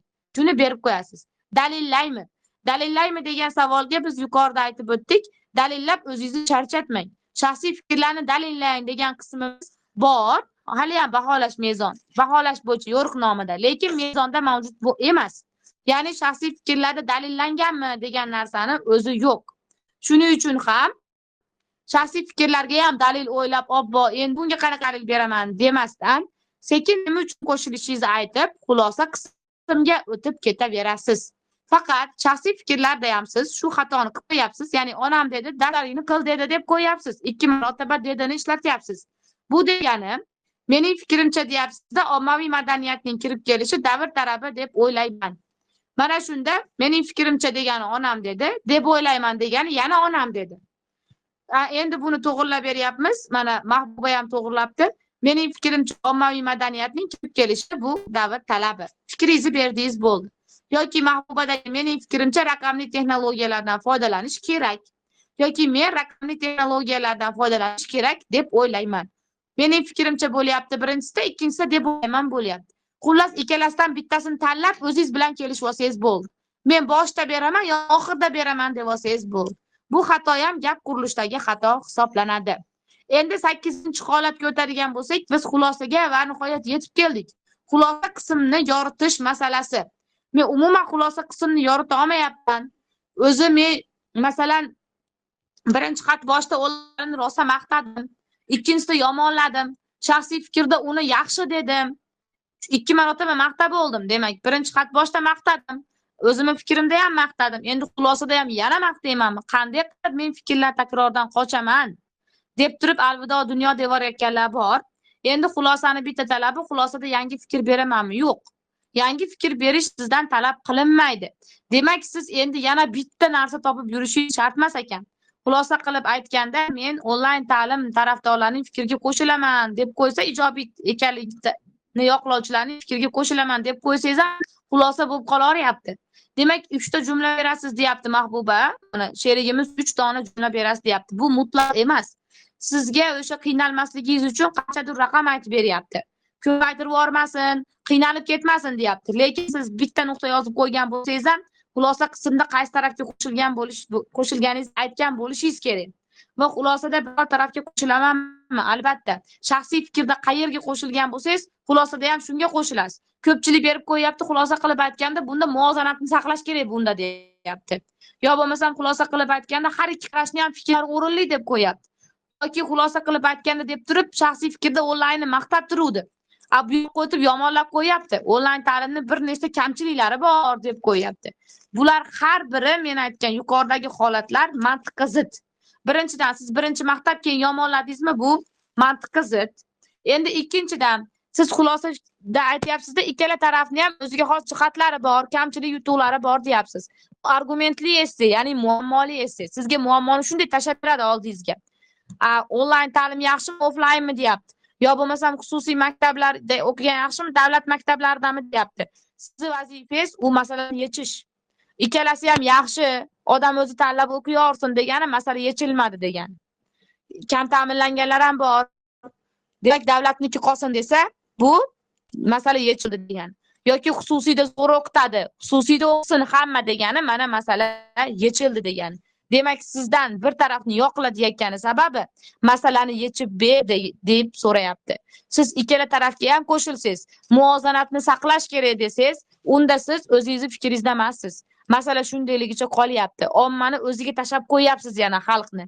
Demak, masalaning yechishni bitta sharti shaxsiy fikrda ham, xulosada ham albatta biror bir tarafni yoqlash. Demak, ba'zi bir holatlar bor, sportmi, ta'limmi deydi. Qaysi birini tanlashni bilmay qolasan deyshadi. Ta'lim ham kerak, sport ham kerak-ku deyapti. Demak, siz birini inkor qilmagan holatni tanlaysiz-ku. Misol uchun mana sportga ko'proq e'tibor berish kerakmi, ta'limgami degan tushdi. Siz yozyapsiz, sportga ko'proq e'tibor berish kerak deb.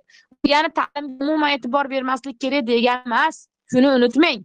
Demak, siz to'g'ri yo'ldasiz, xato qilmayapsiz. ta'limga ham e'tibor bera olsin. Faqat sportga sal ko'proq pul tiksin yoki ta'limga sal ko'proq pul ajratib qo'ysin deyapsiz.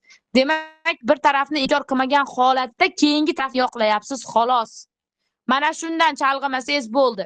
Nimaga endi ikkala tarafni tanlasa bo'lmaydi, tanlasa bo'laveradi-yu degan fikrni hozircha unutib turing. Siz faqatgina bir tarafni yoqlashga harakat qiling.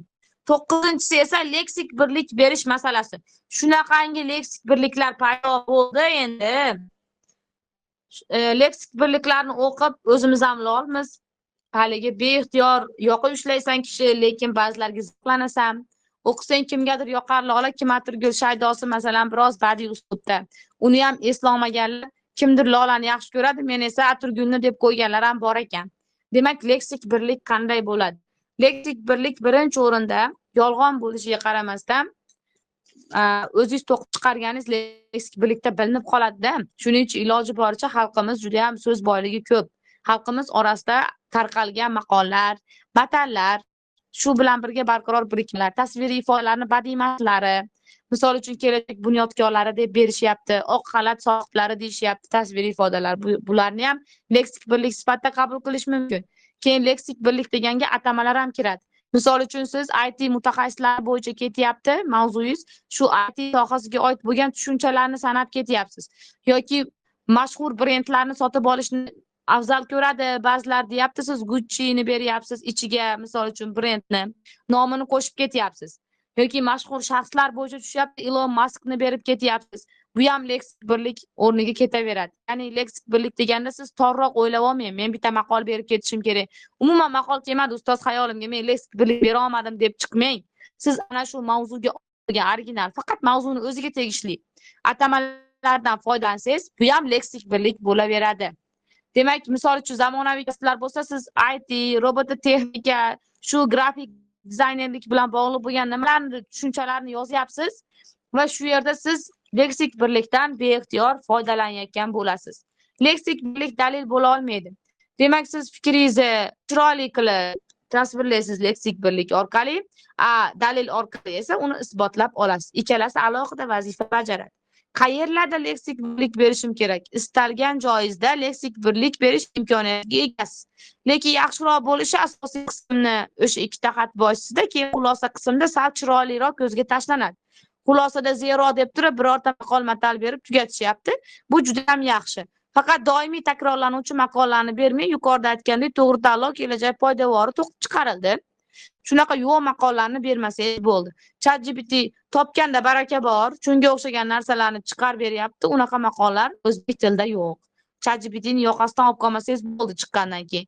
Shuning uchun faqat o'zimizni maqollarimizdan foydalanish yoki o'sha boshqa xalqlarning maqolini bilsangiz, shundan foydalaning yoki hikmatli so'zlar, aforizmlar, o'sha prezidentimizning chiqargan qarorlaridagi fikrlar, bularning barchasi leksik birlik tarkibiga kiradi. Qachon u noo'rin bo'ladi? Birinchidan mavzuga oid bo'lmasa, mehnat haqida mavzuchisiz, xohlagan mehnat haqidagi mavzuyingiz leksik birlik bo'la olmaydi. Mehnat qilish yoki qilmaslik haqida tushsa, siz ishtaha ochar, dangasa ishdan qochar desangiz, u to'g'ri. Endi siz mehnatning tagi rohat desangiz ham to'g'ri. Lekin mehnat qilish haqida yozilmagan, faqat mehnat so'zi qatnashgan maqolni berib qo'ysangiz, u to'g'ri emas. 7 o'lchab bir kezni xohlagan maqolasiga qo'llab yuribsiz. U o'zi u yerga oidmi? U yerga tegishlimi? To'g'ri kelyaptimi? Mana shunisiga albatta e'tibor bering. Endi undagi tinish belgilari qanday? Qo'shtirnoqda berasiz maqollarni ko'pincha va o'zingizniki qilib olganingizda bermaysiz. Hozir uni ko'rsatib beraman. Mahbuba tashabam qo'yibdi, har kim o'z qarichi bilan o'lchar deganlardek deganimizda mana qo'shtirnoq bo'lyapti. Endi har kim o'z qarichi bilan o'lchagani kabi deganimizda o'lchar so'zi o'lchaganiga almashyapti. Ya'ni bu leksik birlikni endi o'zingizniki qilib olyapsiz. Endi bu leksik birlik maqomidan ham chiqib ketyapti. Shunisiga ham e'tibor berasiz. Endi bitta narsa. Xo'p, har kim o'z qarichi bilan o'lchar deb berilyapti mana shu yerda. Lekin uni biz hozir ikkita qismni bog'lovchi zanjir jumla sifatida qabul qila boshlaganmiz. Chunki buni xohlagan essayingizga bersangiz bo'ladi. Leksik birlik esa mavzuga oid bo'lish kerak. Ya'ni ana shu mavzugagina tegishli bo'lgan original leksik birlik bo'lish kerak. Shuning uchun siz qochishingiz kerak bo'lgan joylar leksik birlik berishdan. Asosiy qismni ikkinchi xat boshida, ya'ni birinchi xat boshini tugatdingizda, kimgadir yoqarli ola, Kim-Atirgul Shaydosi deb boshladingiz yoki har kim o'z qarichi bilan o'lchar deb shaxsiy fikrlarni boshladingiz. Xullas shunaqa maqol bilan boshlayapsiz-ku. Bular xato emas, lekin leksik birlik sifatida kam holatlarda qabul qilinadi. Umuman bermagan bo'lsangiz, hech yo'g'i shu bor ekan deb qabul qilinadi. Lekin boshqa joylarda bergan bo'lsangiz, u leksik birlik emas aslida. Chunki u ikkita qismni bir-biriga bog'layapti. Birinchi qarashni tugat bo'ldim, men ikkiga o'tyapman degani. Yoki ikkini tugat bo'ldim, endi shaxsiy fikrga o'tyapman degani xolos. Xohlagan esseyingizga bersangiz bo'ladi chunki. Umuman boshqa esseydagini keyingisiga olib o'tib bo'lmaydigan. Mana yoshlikda olgan bilim toshga o'lgan naqsh deganingizni tijorat haqidagiga bera olmaysiz. Mana shular haqiqiy leksik birlik hisoblanadi. Ilm olishga bersangiz bo'ladi, ilm mavzusiga. Tarbiya biz uchun yo hayot yo najot deganini IT mutaxassislariga bera olmaysiz. Mana shular leksik birlik hisoblanadi. Baquvvat essay yozish uchun siz mavzugagina oid bo'lgan leksik birliklarni qidiring. Hamma foydalanib kelayotgan tangan orqasi borligini aytuvchi, qo'limizda o'sha 5 ta qo'limiz borligi, 5 ta barmog'imiz, ularni tengmasligini aytuvchi emas. Original faqatgina mavzuga oid bo'lgan leksik birliklar. Uning uchun maqol matallarni biroz varaqlab qo'yish talab qilinadi xolos. Endi 10-holatimiz grammatika masalasi. Grammatika albatta hammangiz ustozingiz qo'lida. Bunga mening hech qanaqa e'tirozim yo'q. Faqat birinchi o'rinda so'z qo'llash. So'z qo'llashda qanaqa ballaringiz tushadi? Shularni ozgina aytib qo'yaman xolos. Demak, sinonimlarni bitta joyda berib qo'ysangiz, u chiroyli, yaxshi, xushxulq qiz edi dedingiz. Chiroyli, yaxshi, go'zal dedingiz yoki shu go'zal, chiroyli, yaxshi deganlarni u bir xushxulq qiz deb turib ketsangiz bo'ladi. Endi unaqa so'z bermaysiz-ku, sal o'zgartiraman. Misol uchun, yaxshi fazilatlar deysiz yoki yomon illatlar deysiz. Fazilat o'zi yaxshi doim. Masalan, fazilatni yomoni yo'q. Fazilat degan so'z yaxshilarga ishlatiladi. Illatni o'zi yaxshisi yo'q. Yaxshi illatlar deya olmaysiz. Yoki yomon fazilatlar deya olmaysiz. Fazilat hamisha yaxshi, illat hamisha yomon bo'lgan. Uni oldiga yaxshi yoki yomon degan so'zni qo'shib ramkani aytirishning hojati yo'q, o'zi ramka katta. Demak, bu pleonazm, so'zlardagi ortiqchalik, bitta ma'noni bildiruvchi ikkita so'zni bitta joyda berish. Mana shu narsalarni qancha ko'paytirsangiz, so'z qo'shish bilan bog'liq xatolik. Yoki so'zingiz tushib qolyapti-da. Misol uchun, birinchi qarash tarafdorlar ommaviy madaniyatni ijobiy deb biladi deysizda, ommaviy madaniyat deb ketmaysiz. Madaniyatlar aro almashinuvni vujudga keltiradi demaysizda, madaniyatlar aro almashinuv bo'ladi. Sanab ketaveryapsiz. Nima orqali? Nima sababdan bo'ladi u narsa? Ommaviy madaniyat degan so'zni qo'shishingiz kerak yoki u orqali deyishingiz kerak. Xullas, egasini tushirib qo'yapsiz, shu bilan so'z qo'llashdagi yoki gap qurilishdagi xatolik bo'lib ketyapti. So'zni tashlavormang, qizg'onmang so'zingizni, albatta bering. To'liq bo'lsin gapingiz. Endi keyin so'zni qo'shib qo'yayotganini aytdik, tushirib qo'yayotganini aytdik. So'z takrorlari juda ko'p. Mumkin bilan tugatib, keyingi gapingiz yana mumkin bilan tugatyapsiz. Ham degan qo'shimchamiz shunaqa siyqas chiqdi bog'lovchini. Xohlagan joyingizda ham degan bog'lovchi takrorlanaveryapti. Bog'lovchi o'zi ham charchadi. Ozgina dam oldiraylik shu bog'lovchini. Demak, shunaqa so'z takrorlaridan, noo'rin so'zlarni qo'llashdan yoki so'zlarni ko'paytirib yuborishdan, so'zlarni tushirib qo'yishdan qanchalik qochsangiz, shuncha so'z qo'llashdan yaxshi ball olasiz. Qo'shimcha qo'llash, qaratqich bilan tushumni egizak qilib oldingiz, bir-birini o'rniga almashtirib yuribsiz. Hasanboy o'zini partasida o'tirsin, Husanboy o'zini partasida o'tirsin, ular alohida insonlar garchi egizak bo'lsa-da. Demak, ning bilan ningni tinch qo'ying. Ikkalasini ajratib olishni yaxshiroq so'rang iloji bo'lsa ustozingizdan. Men ajrata olmayman, menga yana ham yaxshi tushuntirib qo'ying, iltimos degan savolni bering. Qo'shimcha qo'llashdagi eng katta kamchiligingiz shu. Imloyimiz qattiqqa yumshoqni ajrata olmaydiganlar ko'p. Mana shu ustida ishlab qo'yishingizni iltimos qilaman. Bosh harflar, qo'shim o'sha chiziqcha bilan yozish, ajratib yozish bularni ham bir qator ko'rib qo'yamiz. Tinish belgilari endi tinish belgilari juda ham katta masala. Yuqorida ozgina aytib o'tdik xolos, vergul qo'yilmaydigan holatlarni. Lekin siz xohlagan joyingizga mana bitta nafas olib qo'yishdan vergul qo'ya olyapsiz, vergul charchadi. Yurib hamdan keyin vergul tushyapti. Shu bilan deb qo'yapti, bitta vergul tushyapti. Vergul yuguraverib charchadi essaylarimiz ichida. U hamga o'xshab dam olgisi kelib qoldi. Demak, siz aytyapsizki, bugungi kunda yoshlarimiz juda ham bilimli. Yoshlarimizdan keyin bitta vergul. Nimaga u yerga siz vergul qo'yapsiz? Chunki nafas olasiz siz u yerda. Demak, pauza bo'ladi, katta pauza bo'ladi, kichkina pauza bo'ladi. Kichkina pauzalar matnni ifodali o'qilishini ta'minlab beradi. Katta pauzalar esa tinish belgisi borligini bildiradi. Siz shu kichkina pauzalarga ham vergulni ovora qilib sudrab kelyapsiz. Shu narsadan qochinishingizni iltimos qilaman. Umuman qoidada yo'q bo'lgan vergullarni unuting, chiqarib tashlang, axlat qutiga otib turing. Shu bilan tinish belgidan siz qutulasiz xatosidan. Demak, eng ko'p qo'llanilayotgan holat vergullarning ko'payib ketishi. Chunki negakiylardan keyin ham Shu o'rinda aytsak. Demak, mana shu 10-grammatika masalamiz hisoblanadi. Biz aytdik, siz sabab sanaysiz, ijobiy sabablar sanaysiz, undan keyin salbiyga o'tasiz deyapmiz. Quruq gap bo'lib qolyapti-da. Endi buni qanaqa oson usuli bor? O'zi osonroq yo'li bormi shu? Oddiy qilib yozishni degan savol paydo bo'lsa, keling endi ozgina aytib o'tamiz essedagi oson usulni. Umuman meni xabarim yo'q, bir ikkita yozdim xolos, esse. Shunga men yaxshiroq yozib chiqishim uchun nima qilishim mumkin degan o'quvchilarga faqat vaqtimiz ko'proq ketib qoldi men gapirayotganimda. Shuning uchun qisqaroq qilishga harakat qilaman. Birinchisi, kirish qismidagi ikkita jumlani berishni oson yo'li. Va birinchi ishingiz bahs munozaralarga sabab bo'layotganini aytish. Demak, bugungi kunda qanaqa mavzu sizga? Ommaviy madaniyat tushdimi yoki klassik asarlar tushdimi? San'at asarlari tushdimi? Xullas, o'yinchoqlar tushdimi? Zamonaviy o'yinchoqlarni sotib olish masalasi yoki zamonaviy o'yinchoqlarni farzandlarga berish masalasi bahs munozaralarga sabab bo'lmoqda. Yoki keng muhokama qilinmoqda. Bo'ldi. Shunaqa bahs munozarada ekanligi, muhokamada ekanligini bilib turib, ikkinchisida esa parafraz, ya'ni yuqorida aytganimdek sinonimi bilan sekin-sekin almashtirib qo'yasiz, tamom. Shu bilan kirish qism osongina shakllanadi. Umuman bilmaganlar uchun yaxshigina usul hisoblanadi. Endi asosiy qismda ikki tarafni ochiqlash oson usuli. Siz mavzuni o'qidingiz, tushunib oldingiz. Birinchi, shu albatta qoralamaga yozing. Qoralamaga butun essengizni yozib ko'chirib chiqmang. Bu juda ham katta xato. Men uni umuman yoqlamayman. Qoralamalarligicha qolib ketadi u. Qoralamaga yozib ol boshdan oyoq deyotganlarni men qoralayman o'zlarini. Sababi shu qoralamada 30 minut yozib, keyin u yog'ida vaqtingiz yetmasdan yarmini yozib chiqasiz. Ustoz zo'r yozuvdim, qoralamada qolib ketdi-da deb. Shuning uchun qoralamada nima qilasiz? Yuqoridagi esse mavzularimizdan birortasiga hozir murojaat qilamiz. Shunda siz oson yo'lini topasiz. Xo'p, demak, kino san'ati bo'yicha men tashlagan edim. Yoki mana mavzu berilyapti. Farzand ruhiyatiga kimning ta'siri kuchli, otaningmi yoki onaning deyapti ekan. Mana shuni. Yoki ayrimlar xususiy maktabni, shuni yuboraveraylik-da. Nuqta qo'yapman-da, mana shunga o'tib olasizlar. Shu nuqtaga qaranglar. Xo'p, bu xususiy maktab bo'yicha berilgan argumentlar ekan. Undan keyingisiga shu ruhiyat mavzusiga o'tamiz. Mana shunga o'tamiz. Farzand ruhiyatiga kimning ta'siri kuchli, otaning yoki onaning degan. Endi bu biroz boshqacharoq shaklda ekan, bunaqa tushmaydi-ku, ammo masalan ba'zilar bunaqa deyshadi, ba'zilar unday tarzda tushadi u yerda. Endi shu tushgandan keyin siz oson usuli qanday? Fikrlar takrordan qochishingiz kerak bo'ladi. Undan qochishni birinchi yo'li, siz qoralamani oldingizda birinchi qarashni yorita boshladingiz xayolingizda.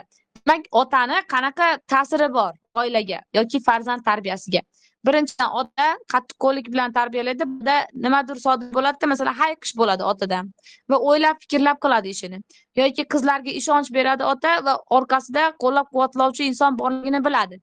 Demak, sizda chala-chala ijobiy jihatlarni yozasiz. Yoki to'y mavzusi bo'lsa, zamonaviy to'ylarni maqtaysiz, sekin-sekin ijobiy jihatlarni yozib olasiz, zicha tortasiz, kam xarajatlar kamayadi deb olasiz birinchisiga. Ikkinchisida oilaviy davrada o'tkaziladi, ya'ni oilaviy munosabatlar mustahkamlanadi deysiz. Uchinchisida yana nimadir deb yozasiz. Demak, sizda bir nechta ijobiy jihatlar bor. Endi ikkinchisida onaga o'tasiz yoki o'sha milliy to'ylarga o'tasiz. Demak, tirelar chiqargan holatda bir nechtasini sanab oling qoralamaga.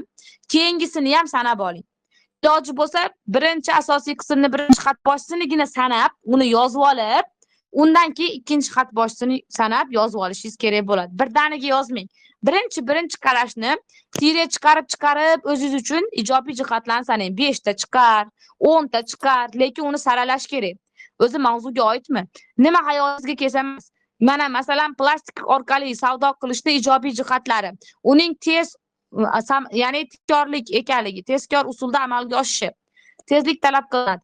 Yoki bankomat har bir joyda yechib olish imkoniyatining mavjudligi. Shularni barchasini sekin yozib oldingiz, oddiy so'zda. Va uni endi kirita boshlaysiz. Qanday qilib kiritasiz? Shu biz aytayotgan kirish so'zlar, kirish birikmalar bilan. Misol uchun aytasizki, mana oilada otaning o'rni farzand tarbiyasida kuchliroq ekanligini ta'kidladi dedingizda, avvalo degan so'z bilan bitta ijobiy jihatni berdingiz. Shu bilan birga deb turib yana bittasini berdingiz. Qo'shimchasiga deb turib yana bittasini. Demak, kirish so'z, kirish birikmalar sizni berayotgan bir nechta jihatlaringizni bir-biriga bog'lab beradi. Birdaniga bunaqa so'zlar siz berib ketsangiz, uncha o'xshamaganga o'xshaydi. Unda ham o'xshaydi, lekin o'zingizga o'xshamaganga o'xshaydi-da. Lekin shunaqa so'zlarni ham qo'shib ketsangiz, zanjirga o'xshab bir-birini to'ldirib ketadi. Shu bilan sizda birinchi qism shakllanadi, birinchi xat boshi. Ikkinchi xat boshini ham xuddi shunaqa qilasiz. Lekin sizdan bitta narsani iltimos qilaman. Mana shu ijobiy, salbiy yoki ikki tarafni yozayotganingizda bittasini doiraga olib qo'ying. Nima uchun uni doiraga olasiz? Uni siz shaxsiy fikrlarda berasiz. Doiraga olib qo'yganingizda asosiy qismni ikkita xat boshiga aslo kiritmang. Demak, siz birinchi qoralama qilayotganda shaxsiy fikrda qaysinga qo'shilishingizni o'sha paytda hal qilasiz. Sizningcha otani roli yaxshiroq, kattaroqmi yoki onaning roli muhimroqmi? O'sha paytni o'zida tanlaysizda, mana shuni men shaxsiy fikrga beraman deb doiraga olib qo'yasiz. Mana shunda fikrlar takrori aslo bo'lmaydi. Lekin siz doiraga olish esingizdan chiqsa, shaxsiy fikrga o'tganda nima uchun tanlaganingizni berishga o'ylanib qolasiz va yuqoridagidan bittasini sekin o'zgartirib turib berib qo'yasiz. Lekin uni ekspert fahmlaydi va fikrlar takrori deydi. Umuman uchramaydigan yangi fikringizni doiraga olib qo'yasiz. Keyin yana bitta narsa. Qaysi birini dalillaysiz fikrlaringizni? Misol uchun, ota qizlarni qo'llab-quvvatlaganligi uchun ularda o'ziga ishonch shakllanadi dedingizda, kimnidir otasi nimadir qilganini berishingiz kerak. Demak, keyingisida ota qattiq qo'l bo'ladi, bunda farzand mas'uliyatliroq bo'ladi dedingiz. Endi kimnidir otasi qattiq qo'l bo'lgan, u mas'uliyatli bo'lib yetishgan. Xullas, hammasiga xayolingizda bitta-bittadan dalil bo'lib turish kerak. Qaysi biri chiroyliroq dalil bo'lsa, ana shuni tanlab olishingiz kerak. Qoralama qilib kelayotganingizda sizda dalil ham ketadi, shaxsiy fikr ham ketadi. Bir-barakayiga shu ijobiy jihatlar, salbiy jihatlar ham ketadi. Demak, qoralamada ozgina narsa yozasiz, lekin hamma narsani shu ozgina narsada ifodalab ketasiz. Birin-ketin ko'chirasiz, kirish birikmalarini qo'llagan holatda. Juda ham oson usul shu. O'zingiz bajarib ko'ring-da amaliyotda. Qo'l keladi albatta. Umuman esda yozishni bilmaydiganlar ham bemalol yozishni boshlaydi shundan keyin. Demak, ikkala tarafni, birinchi tarafni chiroyli qilib shunaqa qilib turib, oqqa ko'chirib olib, undan keyin ikkinchi qarashni ham, ya'ni ikkinchi xat boshini ham xuddi shunaqa qilib, oqqa ko'chirib, shaxsiy fikrlarga o'tganda esa bitta qo'yganingizni, mening fikrimcha, deysizda, oilada otaning, farzand tarbiyasida otaning roli muhim. Deysiz, chunki deb turib olib qo'ygan fikringizni shunday berib qo'yasiz. Chunki, negaki degan bog'lovchilar bilan olib qo'ygan fikr beriladi. Bo'ldi, shaxsiy fikr ham shu bilan shakllanadi. Zero deb turib birorta maqol berib qo'ysangiz ham bo'ladi. Unda xulosaga fikr qolmay qoladi. Shuning uchun maqolni xulosaga olib qo'yib qoling. Farzand tarbiyasi yoki bir bolaga 7 mahalla ota-ona deganmi, shunga o'xshagan maqol berib qo'ysangiz ham bo'ladi. Demak, endi xulosa qismga o'tganda, xulosa qilib aytganda, men birinchi qarash tarafdorlarning fikriga qo'shilaman. Oddiy yozishni bilmaydiganlarga mana. Deysizda deb turib, shu farzand tarbiyasi har doim muhim bo'lib kelganligi haqida umuman gap gapirib qo'ysangiz bo'ldi. Shu bilan xulosa qism shakllangan bo'ladi. Lekin sizlarga men aytayapman, bitta narsani ta'kidlab aytayapman, mavzuni birinchi o'rinda yaxshilab tushunib oling, nima so'rayotganini. Ikkinchidan, qoralamaga o'zingizni ijobiy, salbiy jihatlarni yoki ikkala tarafni yaxshilab yozib oling. Shunda qaysini tanlashingizni ham ajratib oling. Undan keyin dalillarni ham qaysi biri mosroq tushadi. Shu bitta dalilni ajratib oling, qaysi bir fikrimga, qaysi bir argumentimga dalil bersam to'g'riroq bo'ladi deb turib o'ylab oling va shaxsiy fikrlarni dangal gapiring xulosada ham. Bu degani o'sha birdaniga ayting qaysi tarafga qo'shilayotganingizni. Misol uchun umumiy gap bering deymiz, mayli. Ko'paytiring deyapmizda biz sonini yoki mazmunliroq qiling deyapmiz. Lekin dangaliga aytishni men sizlarga tavsiya beraman. Sababi shaxsiy fikrlarda ko'pchilik chalg'ib qolyapti. Masalan, shaxsiy fikrimga ikkala tarafga qo'shilgan holatda yoki tayangan holatda deylik. Mening shaxsiy fikrimcha, ikkala tarafning ham o'zining ijobiy, salbiy jihatlari bor, lekin bu taraf yaxshiroq deb qo'yishyapti. Bunda mantiqni buzishyapti. Birinchi ijobiy, salbiysi bor deb turib, keyin yana bitta tarafni tanlab qo'yapti. Bu degani ikkalasi ham yaxshi yomon, lekin mana yaxshi degani. Undan ko'ra siz birdaniga mana bu yaxshi, nima uchun yaxshiligini keyin bering bo'ldi. Shaxsiy fikr shunda chiroyli chiqadi. Hamda siz qiynalmaysiz. Keyin chalg'ib qolmagan bo'lasiz. Ikkalasiga ham qo'shilibdi, ham qo'shilmabdi degan fikr paydo bo'lmaydi. Xulosada ham shunaqa. Shaxsiy fikrda ham, xulosada ham birdaniga ayting. Darrov ayting qaysi tarafga qo'shilganingizni. Sal boshqacharoq qilib ayting-da. Chunki deb turib shaxsiy fikrda himoya qiling. Xulosada himoya qilishingiz shart emas. Zero deb turib birorta maqol matal berib qo'yib, tamomlasangiz yetadi. Mana shu esseni yozishning eng oson usuli hisoblanadi. Demak, umuman esse yozishni bilmayman men, kelmayapti fikr deganlarga shunaqa fikr keladi. Chunki biz 9-sinflar bilan ishlab ko'rganimizda beringlar, onlayn darslar mobaynida kelinglar. Naqd pulni qanaqa foydalari bor? Hamma yozsin deganda hammadan ikkitadan bittadan fikr chiqdi birinchi darsda. Keyingi darslarimizda 3tadan 4tadan fikr chiqib kelyapti 9-sinfdan. Endi 10-11lardan yaxshigina fikrlar chiqadi. Chunki ular o'sib qolgan ulardan ko'ra. Demak, endi e'tibor beradigan bo'lsangiz, shu ko'proq ishlashingiz kerak-da. Qanchalik ko'p argument izlasangiz, esseni yozish shart emas. Mana yoz, tekshir ustozingga bo'ldi. Bu yog'iga endi u narsalarga chek qo'yilish kerak. Endi vaqt oz qoldi chunki. Shu kungacha yozadiganingiz yozib oldingiz. Endi qiladigan ishingiz esse mavzusini shunday olasizda, demak, kirish qismida bahs munozaralarga sabab bo'lyapti. Ayrimlar unaqa, ayrimlar bunaqa desa bo'lar ekan shunga. Demak, asosiy qismni birinchi xat boshiga bularni yozish kerak ekan. Dalilga ma'noni bersa bo'lar ekan-a. Ikkinchi xat boshiga bularni yozish kerak. Dalilga buni bersa bo'lar ekan. Bo'ldi, siz faqat miyada sintez qiling, miyada fikrlay boshlayvering. Ayniqsa 25-26 keladiganlar voy dotmi 20 ta yozib ulgib qolay shu kungacha.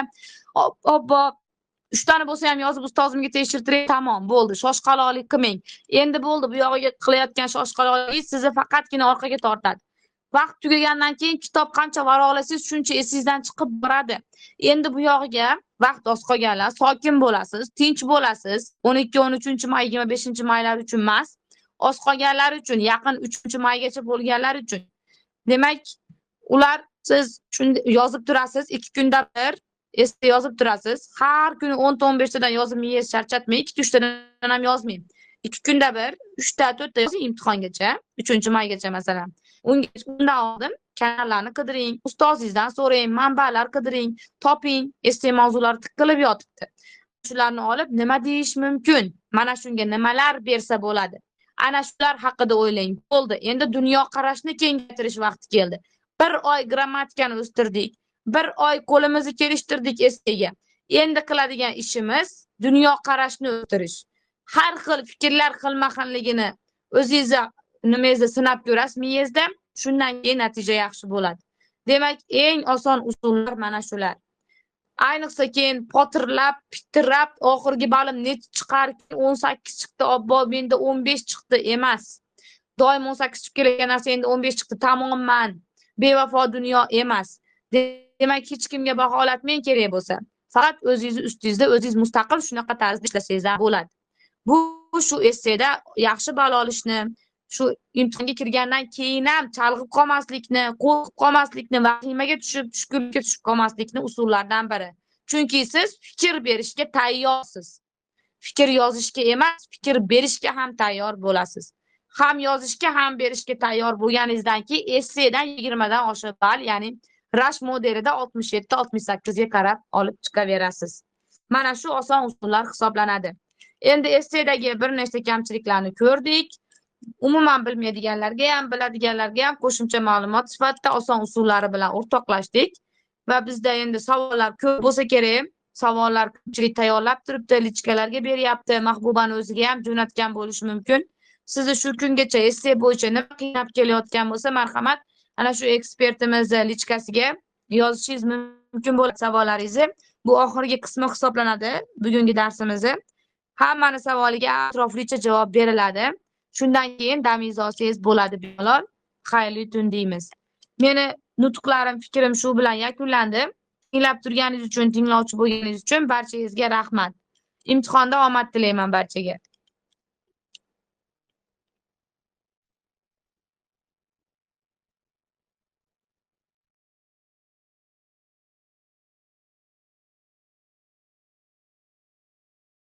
Mahbuba ustoz shu yerdamikin? Xo'p. Deyarli hamma aytiladigan gaplar aytilib bo'ldi. Endi mana bu men yozganda bitta iltimos, qolip deb tushunib olmanglar. Bu qolip emas. Shunchaki hozir mana bu og'zaki aytilib ketilayotgan tayyor qo'llanma bo'ldi-da, kimdir yozib oldi, kimdir yozib olmadi. Va buni darsni mana shu joyiga o'tkazib kimdir eshitadi yoki eshitmaydi. Shunchaki ko'z oldingizga kelishi uchun mana yozib qo'ydim. mana nuqta qo'ygan joyimga ayni tushgan mavzuni yozasiz. Qaysi mavzu shu masala aholi orasida turli bahs munozaralarga sabab bo'lmoqda deb. Mana shu sabab bo'lmoqda degan jumla biz aytayotgan kelish umumiy gap degani. Umumiy gap deganda xuddi mana shu kelishni boshlagan gap bo'ldi. Qolganini mana shu talqinda yozoring. Qolip deb tushunmang. Iltimos hech kim shu qolip bilan o'zini chegaralab olmasin. Esse erkin mavzuda yoziladi. Iloji boricha o'zingiz so'z boyligingizni yoritib bering. Aytganimizdek, albatta osmondan olib yoki bir Yevropadagi yoki boshqa davlatdagi muhokamali mavzular tushmayapti. Jamiyat bilan bog'liq. Shu yerda yashayapmizmi? Shu jamiyat bilan bog'liqmi shu mavzu? Sizu bizga bir uchi bizga tegib turibdi. Bemalol kamida 3 tadan fikr berib yoritib chiqasiz. Xo'p, endi shaxsiydagi menga essega mos maqollar to'plami bormi deb so'rabsizlar. Mendayam ayni masalan u darajada maqol ba'zi ko'p emas. O'zimda ayni bir maqollar yo'q, lekin bu sizni chalg'itib qo'yadi-da. Siz maqol yodlaysizmi, grammatikani boshqa mustahkamlaysizmi yoki argument topasizmi? Ayni yozayotgan paytingizda birozgina endi o'zimizni qiynaymiz o'sha vaziyatda. Ozgina qidirishga harakat qilib ko'ring. Maqol kelmasa butun bir qanchadir vaqtingizni maqol qidirishga sarflamang. Aytib o'tganimizdek, atamalar, hozir mana atamalar qarab turib guruhga tashlab qo'yamiz. Masalan, raqamli texnologiyaga oid turli xil yangicha kirib kelgan so'zlar, shu faqat ana shu doirani o'zidagina qo'llaniladigan. Atama degani shu fan yoki soha doirasida ishlatiladigan so'zlar. Masalan, tilshunoslikdagi fonetika, grafika, morfologiya degan so'zlarimiz atama-ku. Xuddi shu fan yo'nalishida yoki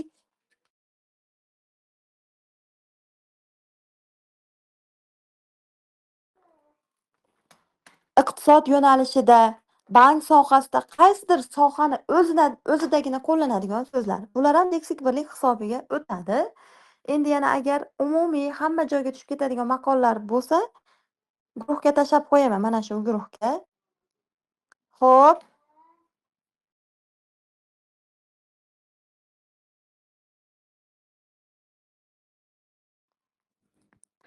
Xo'p. Ko'pchilikda kelayotgan savol, tushunarsiz so'zlar bilan berilgan mavzu tushib qolsa nima qilamiz? Yo'q, tushunarsiz so'z bilan mavzu tushib qolmaydi. Biroz mana shu raqamli san'at deganda ana shu mavzuda ko'pchilik ikkilandi. Raqamli so'zini mana shu raqamli texnologiya shu mavzular chalg'itishi mumkin yokida ta'lim bilan bog'liq mana shu kun hammasi kalit so'zini topib olishingizga qaraydi. Nima so'ralyapti bizdan? Ana shu so'ralayotgan narsani ostiga chizib oling. Raqamli san'at degani mana lichkamga ko'proq shaxsiyga shuni so'rashibdi. Barcha san'at asarlari haykaltaroshlikmi, tasviriy san'atmi, kino yoki boshqa shu san'at asarlarini yangi zamonaviy 3D texnologiyalar bilan yaratilishi. Kodlashtirilib ana shu birinchi kompyuterda yaratilishi deyiladi. Qo'lda chizilardi asosan, endi ana shu san'at asarlarini kompyuter yordamida bajarilishi raqamli san'at degani. Asosan tushunarsiz deganingiz ham ko'proq shu zamonaviy tarafga yo'naltirilgan mavzularni ozgina endi qidirib ko'ramiz. Nima deyotganini.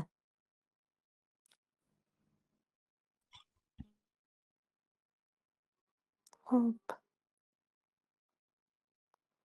Atamalarga misol keltirib bering debdi.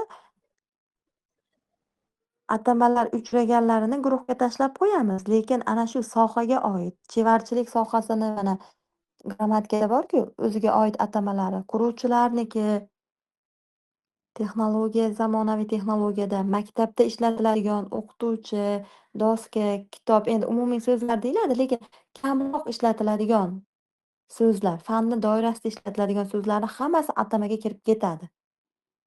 Tasviriy ifodalar. Albatta, faqatgina aytib o'tganimizdek, maqol bilan chegaralanib qolish shart emas. Mavzuni lekin tushunishga nihoyatda e'tibor berilishi kerak. Ko'pchilikda mavzudan chetlashishi. Bitta narsani farqlab oling. Bir narsani ijobiy yoki salbiy taraf so'ralyaptimi? Yokida bir narsa nimagadir taqqoslanyaptimi? Ko'pchilikda kuzatilgan o'tgan bahordagi imtihonda yosh rahbarlarni ijobiy va salbiy jihatlari so'ralgan. Ko'pchilik esa yosh rahbarlar bilan keksa yoshli rahbarlarni taqqoslab qo'ygan. Siz mavzuga e'tibor qarating. Agar mavzuda keksa yoshli degan ana shu ya'ni o'zini zidi, antonimi shirin, faqat shirinni ijobiy salbiy jihatlari so'ralyaptimi? Yo'q, shirinni yoniga achchiq so'zi qo'llangan bo'lsa, qachonki achchiqqa taqqoslab yozing. Faqatgina shirin haqida gap ketayotgan bo'lsa, achchiqqa o'tmang, bo'ldi. Shu shirinni ijobiy salbiy jihatlari yetadi. Shuning uchun kalit so'zni topib oling deyapman. Kalit so'zda achchiq so'zi bo'lmasa, faqat shirin haqida gapiramiz. Yana ko'pchilik ikkilanish bo'ldi. Jamoat transportlari mavzusida bo'ldi. Jamoat transportlarining ijobiy salbiy jihatlari. Mavzuni o'qiganingizda faqat jamoat transporti deyiladi. U joyda shaxsiy transportga umuman to'xtalinmagan. Shaxsiy transportga to'xtalinmagan joyda siz uni gapirmaysiz.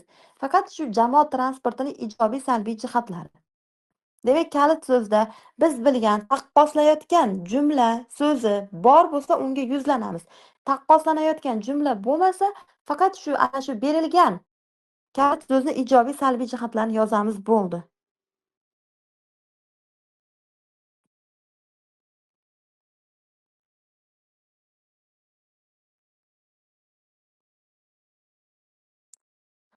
Xo'p, boshqa savollar bormi? Robiya, shu yerdamisiz? Sizga yozilganlar bormikan? Shu yerdaman Mahbuba. Menda endi lichkasiga o'ziga javob beryapman ko'pchilikni, lekin mayli hozir boshqalarga ham manfaatli bo'ladi. Demak, birinchisi, shaxsiy qismga yangi fikr topa olmasa, qaysi tarafni yoqlagan bo'lsa, o'shani parafraz qilib bersa ham bo'laveradimi? Meni tushunishimcha, demak, birinchi masala mening fikrimcha deb turib, birinchi qarashda to'g'rilarni fikriga qo'shilaman, xulosada berasiz dedik-ku. Demak, Ha. mening fikrimcha deb turib, ommaviy madaniyatning ijobiy jihatlari ko'proq degan fikr kelmasa, yuqorida u haqida gapirib qo'ygan bo'lsak, endi biz uni o'sha tepadagi kirish qismini sal o'zgartirib bersak bo'ladimi demoqchi. Bo'ladi albatta. Misol uchun, ba'zilar ommaviy madaniyatni yoshlarga imkoniyat deyishsa dedingiz tepada. Undan keyin siz birinchi xat boshida ommaviy madaniyatning yoshlarga imkoniyat ekanini aytishadi dedingiz. Ikkinchi marotaba takrorlandi u fikr. Endi shaxsiy fikrga o'tgandan keyin mening fikrimcha ommaviy madaniyat bu yoshlarga berilgan imkoniyat dedingiz. Unda 3 marotaba bitta fikr takrorlandi. Endi mana shundan qochish uchun ularni so'zlarini o'zgartirib qo'yishingiz mumkin bemalol. Mumkin. Demak, birinchisi ommaviy madaniyatni yoshlarga imkoniyat deb hisoblashadi. Keyingisida esa birinchi qarash tarafdorlarning fikriga ko'ra ommaviy madaniyatning bir qancha yoshlarga ijobiy ta'siri bor. Ozgina so'zlar o'zgardi. Endi keyingisida esa mening fikrimcha ommaviy madaniyat bu davlatimiz uchun yoki o'sha mamlakatimiz uchun ko'pgina ijobiy holatlarni vujudga keltiradi dedingizda, chunki degan joyizga yangi fikr berasiz, xolos. Demak, birinchi mening fikrimcha degandan keyingi aytadigan gapingiz takrorlanmasin demayapmiz. U albatta takrorlanadi. Uni takrorlamaslikning iloji yo'q. Demak, uni siz yuqoridagi so'zlarni o'zgartirgan holatda berasiz. Keyingisida chunki deganingizga yangi fikr o'ylab oling dedim men. Demak, fikrlarni o'ylab kelayotganda bittasini doiraga olib qo'ygan bo'lasiz, uni bermaysiz va ana shuni shaxsiy fikrda berib qo'yasiz. Chunki degandan keyin berasiz uni. Mening fikrimcha degandan keyin emas. Mana shuni o'zini bilib olsanglar bo'ldi. Shunda adashish bo'lgan ekan, mana shuni to'g'rilab oldik. Endi bittasida aytilyapti, kirish qismida ayrimlar ijobiy tomonni ta'kidlasalar, boshqalar salbiy taraflarni e'tirof etmoqda desak bo'ladimi? Endi hamisha ijobiy yoki salbiy taraflari tushmaydi esseda. Doim ham bitta masalani ikkita ijobiy jihati tushishi mumkin yoki ikkita masalani ijobiy taraflari tushishi ham mumkin. Doim ham siz bittasi ijobiy, bittasi salbiy deya olmaysiz. Bu birinchi holat. Ikkinchi holatda ham o'zi bo'ladi buni berish. Faqat mavzudan qochib qolgan bo'lasizda biroz. Undan ko'ra iloji boricha mavzuni o'zini sal o'zgartirib bergan yaxshiroq. Chunki mavzuda ba'zi bir so'zlar bo'ladi.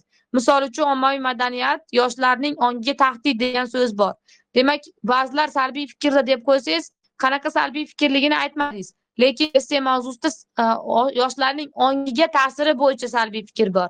Endi siz salbiy fikrda boshqalar deb qo'ysangiz, ommaviy madaniyatni hamma salbiy jihatini yoritaman degan ma'no chiqadi.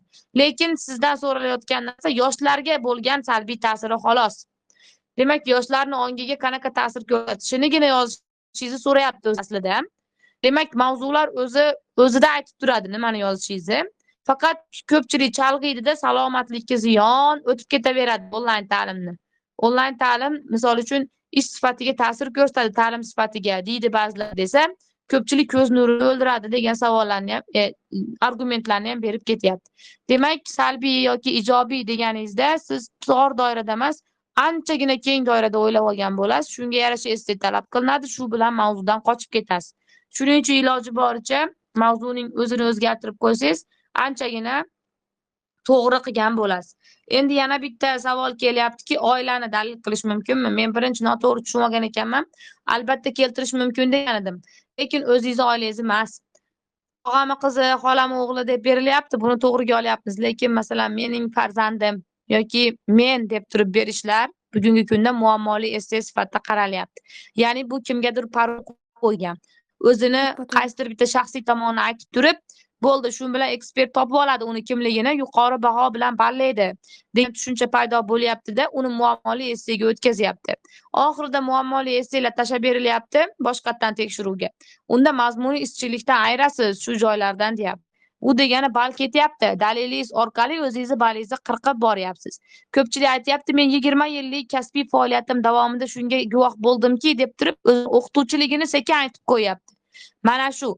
Yoki men xalq ta'limi a'lochisi mukofotini qo'lga kiritganimda deb turib berib qo'yapti, o'zini shunaqa mukofot egasi ekanligini aytyapti.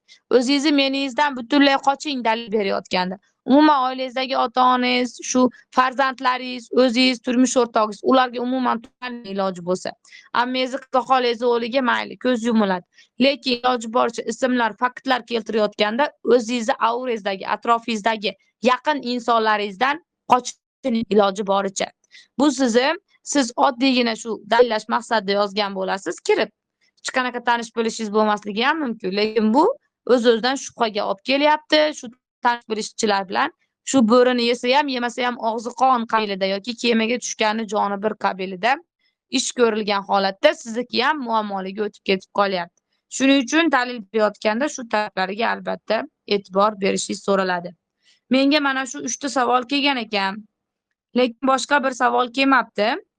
Endi yana shu imtihonga qadar savollar paydo bo'lsa, biz ikkalamizni lichkalarimiz hamisha ochiq.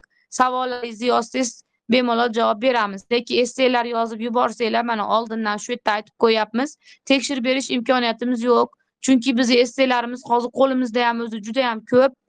Imtihon o'tgandan keyin ham minglab esselar ko'rishga to'g'ri keladi. Bunga o'z-o'zidan fiziologik jihatdan odam charchaydi. Shu sababda iltimos ustoz esseni ko'rib bering deganingizda javob bera olmasak yoki tekshirib bera olmasak, buni siz qanaqadir nokamtarlikka yo'ymaysiz degan umiddamiz. Lekin qanaqadir savollaringiz, qiynayotgan holatlari bo'lsa, marhamat, biz maslahat berishga tayyormiz.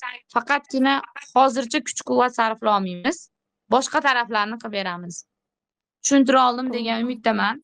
Shu yerga yig'ilgan auditoriyani barcha ishtirokchilariga qatnashgani uchun kattakon rahmat. Shunchalik vaqtingizni 10 gacha bo'lyapti. Mana 2 soatdan ortiq vaqtingizni ayamasdan shu qimmatli vaqtingizni tinglash uchun sarflaganiga alohida rahmat aytamiz. Imtihonga kiradiganlarni barchasiga imtihonda omad tilaymiz. Eng avvalo o'sha o'zingiz o'qigan, o'zingiz tushungan, o'zingiz bilganlardan grammatik, xullas umumiy savollarni barchasi tushsin. Undan keyin esse mavzusi garchi notanish bo'lsa ham, siz yoza oladigan, siz fikrlay oladigan va siz xatosiz bila oladigan mavzulardan biri bo'lsin. Eng yuqori ballar ustoz A+ bo'ldi degan tabriklar bilan, ustoz sertifikat oldim degan tabriklar bilan murojaat qilishingizni barchangizga tilab qolamiz. Xudo xohlasa yaqinlashib kelayotgan imtihon barchangizga eng zafarli, eng quvonch olib keladigan hamda o'sha eng yutuqlaringizni boshi bo'ladigan, bardavomidan biri, davomchilardan biri bo'ladigan imtihon bo'ladi degan umiddamiz. Sog' bo'linglar. Imtihonda barchangizga Alloh madadkor bo'lsin. Xo'p, shu Mahbuba joyda bitta fikrlaringiz narsa bo'lsa. aytib olay. Esseni yozib bo'lgandan keyin ba'zilarda kuzatilyapti. Manaqa smayllar chizib qo'yish, imzoga, umuman har qanday ortiqcha belgiga nihoyatda hushyor bo'linglar, iltimos. Chunki mana shu narsalar ham qandaydir parol deb o'ylanyapti. Garchi qandaydir kuchli nazorat bilan tekshirish talab qilinadi bu narsalarda. Ya'ni qandaydir xato chiqarishmi, boshqacha ko'z bilan qaraladi. Shuning uchun bo'ldi. Ortiqcha narsa yozmang. Ism ham iloji boricha chetdan yozishga harakat qiling. Yana shu aytib o'tgandek, smayllar yozishga, oxirida imzo qo'yishga ham nihoyatda hushyor bo'ling. Mancha so'zam deb yozmang, imzoyam demang, hech narsa yozmang, iltimos. Shu Rahmat, narsani aytib Mahbuba. o'tmoqchi edim. Keyin ana shu kirib boshlanayotgan imtihonga barchasiga omad. Xudo xohlasa, ilohim yaxshi yozib chiqishadi. Mana deyarli bugungi darsda o'zimiz ham mana tekshirish jarayonida hammaga yetkazib bera olmayotgan fikrlarim meni ham qiynayotgandi judayam. Gap qurilishi, boshqa kamchiliklar. Menimcha kerakli xulosalar chiqarildi. Iloji boricha bartaraf qilishga harakat qilinglar. Mana shu yo'nalishda grammatika shu yo'nalishda ketadigan bo'lsa, mavzuni to'liq tushunadigan bo'lsangiz, inshaalloh kamida 65 balldan Xudo xolasa pasaymaydi. Omad hammaga. Yaxshi xabarlar bilan Imtihonga natijalarni o'sha yaxshi kayfiyatda qabul qilib olaylik biz ham. Qayta mana ilohim. shu topshirish hech kimga anaqa bo'lmasin. Hamma birinchi talab nima maqsadda topshirgan bo'lsa, maqsadlariga osonlik bilan yetishsin ilohim. Albatta. Demak, imtihonga kiradiganimizda birinchi talab qilinadigan narsa bu kayfiyat. Shuni unutmasangiz bo'ldi. Kirib ketayotganingizda 1 daqiqa avval ko'ngil masalan, noxushlik bo'lib qoladi-ku, bo'lib qolish ehtimoli bor-da, endi insonmiz-ku, hayotimizda har xil holat bo'ladi. Mana shunda ham unuting. Xullas 3 soat vaqtingizni ona tiliga ishlatib bering. O'zbek tili va adabiyoti degan fan bor, mana shu fanga topshiryapsiz-ku. Ana shu fanga ajrating 3 soat vaqtingizni, butun fokusingizni ana shunga qarating. 3 soat xullas ona tili uchun yashab bering. Shundan keyin chiqib umuman ushlamasangiz ham mayli mana shuni. Lekin 3 soat mobaynida shu bilan shug'ullanib bersangiz hammasi yaxshi bo'ladi. Demak, kayfiyat birinchi o'rinda. Kayfiyatni umuman tushirmaslik kerak. Keyin birinchi topshirayotganlarga meni nimam bor? Birinchi kirayotganlar kutilmagan bo'lib qolishi mumkin-da. Kirsangiz siz kutmagan baland ball yoki siz kutmagan past ball olib qolishingiz ham mumkin. Mana shunda juda ham berilib ketmaslik kerak odam. Ya'ni bu sizning birinchi g'alabangiz. Shunaqangi imkoniyatingiz ko'pki, juda ham ko'p qo'yib berilyapti 1 yil mobaynida. Siz 11-sinf bo'lsangiz ham sizning imkoniyatingiz bor. Siz grammatika o'qib qo'ydingiz. DTM testiga kirib ishlab chiqish imkoniyatingiz bor. Xullas, oldingizda Alloh sizga ochib qo'ygan boshqa yo'llar bor. Ustamaga yetmaydigan bo'lsa, sizda yana imkoniyatlar bor. Qali ishlaysiz maktabda yoki ustamaga bu safar yetmagan bo'lsa, siz qanaqadir boshqa ustamangiz ham bor. Xullas, boshqa bir yo'llar bor. Bir eshikni yopsa boshqasini ochadi degani bekorga emas. Shuning uchun birinchi g'alabani doimo xursandchilik bilan kutib olish kerak. Chunki u birinchi g'alaba. Yiqilayotgan bo'lsangiz ham noshukrlik qilmaslik kerak demoqchiman-da. Yiqilgan bo'lsangiz ham 5-6 marotaba yana siz aytgan narsa bo'lmagan bo'lsa ham, lekin baribir bu ham noshukrlik bo'lmaslik kerak. Xullas siz bitta yiqilsangiz, ikkita turadigan bo'lishingiz kerak demoqchiman. 1 marotaba yiqilsangiz, 2 marotaba turing, shuni unutmang. Faqat ikkinchi turishingizga 556.200 kerak bo'ladi. Shu xolos. Demak, hazil tariqasida aytilyapti, ammo e'tibor bering, ha. Ruhiyatni yaxshi qilish kerak odam. Faqatgina butun taqdiringizni mana shu milliy sertifikatga bog'lab olmang. Bu hayot mamot masalasi emas, lekin oldingizdagi bitta imtihon. Imtihon esa tish doktoriga borish bilan bir barobar narsa. Tishingiz rosa og'riyapti. 1 oydan beri og'riydi, kimnikidir 1 yildan beri. 5-6 marta doktorga qatnaganlar ham bor oramizda. Xullas ana shu tishni oldirasiz, imtihonga kirib, shu bilan qutulasiz shoridan. Hattoki kimlardir bir umrga qutuladi, bakalavrga kirib ketadi, kimlardir endi ma'lum bir muddat qutuladi, yana yangilagisi kelib qoladi. Xullas shoridan xalos bo'lishga harakat qilamiz. Imtihonga kirganda bor imkoniyatimizni ishga solamiz. Bilmagan savolingiz ustida 1 soat o'ylamang. Bilmaganingizni 1 yil, 1 asr o'ylasangiz ham bilmaysiz. Uni o'rganmagunizcha. Shuning uchun bilgan narsalaringizni ishlashga harakat qiling. Qolganlarning atrofida yaqinroqlarni olamiz testda ham. Esse yozishda ham shu qoidaga amal qilamiz. Kelmagan argumentlarni keltirishga harakat qilmaymiz. Shuning uchun 1 soat vaqtdan ham, undan keyingi 2 soat, undan avvalgi 2 soat vaqtdan ham unumli foydalanishga harakat qilamiz. Motivatsiya o'zingizsiz, shuni unutmasangiz bo'ldi. Motivatsiyasiz o'zingizsiz. O'zingizni ruhlantirib, o'zingizni kuchli qilish o'zingizni qo'lingizda. Kimdir sizni qo'llab turish shart emas. Siz ongli holatda mana shu imtihonga kiryapsizmi? Bo'ldi. U yog'ini ham o'zingiz ongli boshqarish qobiliyatiga egasiz. Biz sizlarga ishonamiz. Sizlarni orqangizda hamisha qo'llab-quvvatlab turamiz. Hamisha duo qilamiz albatta va siz mana shu marrani egallab, shu g'alabani qozonib chiqib bersangiz bo'ldi. Sizga imtihonda yana yuqorida aytganimizdek, cheksiz omadlar hamda undan keyingi quvonchlar tilab qolamiz. Sog' bo'linglar, yaxshi dam olinglar. Boshlanayotgan ertangi kuninglar ham mazmunli o'tishini tilab qolamiz. Yana shunaqa essay chatlarimizda ko'rishguncha, unda faqatgina ishtirokchi bo'lib emas, balki biz bilan teng, barobar dars o'tadigan kamida o'qituvchi bo'lib ishtirok etishingizni sizga tilab qolamiz. Sog' bo'linglar o'quvchilar. Shu bilan darsimiz nihoyalandi. Mahbuba, fikringiz bo'lsa aytishingiz mumkin. Yo'q, bo'ldi, rahmat. Guruhga lug'atlar Rahmat. tashlab qo'ydim, sinonimlar hammasi. Nima kerakli? Foydalanasizlar Ha, barchasidan. foydalanasizlar, hammasi bor. Frazologik bemalol. Atamalar ham shunda bor. Qanaqa kitob kerak bo'lsa so'rasanglar, biz qo'ldan kelgancha sizlarga yordam beramiz. Yo'g'iga shu bunaqa yo'q, boriga mana bor deb tavsiya qilamiz albatta. Mana, bo'ldi.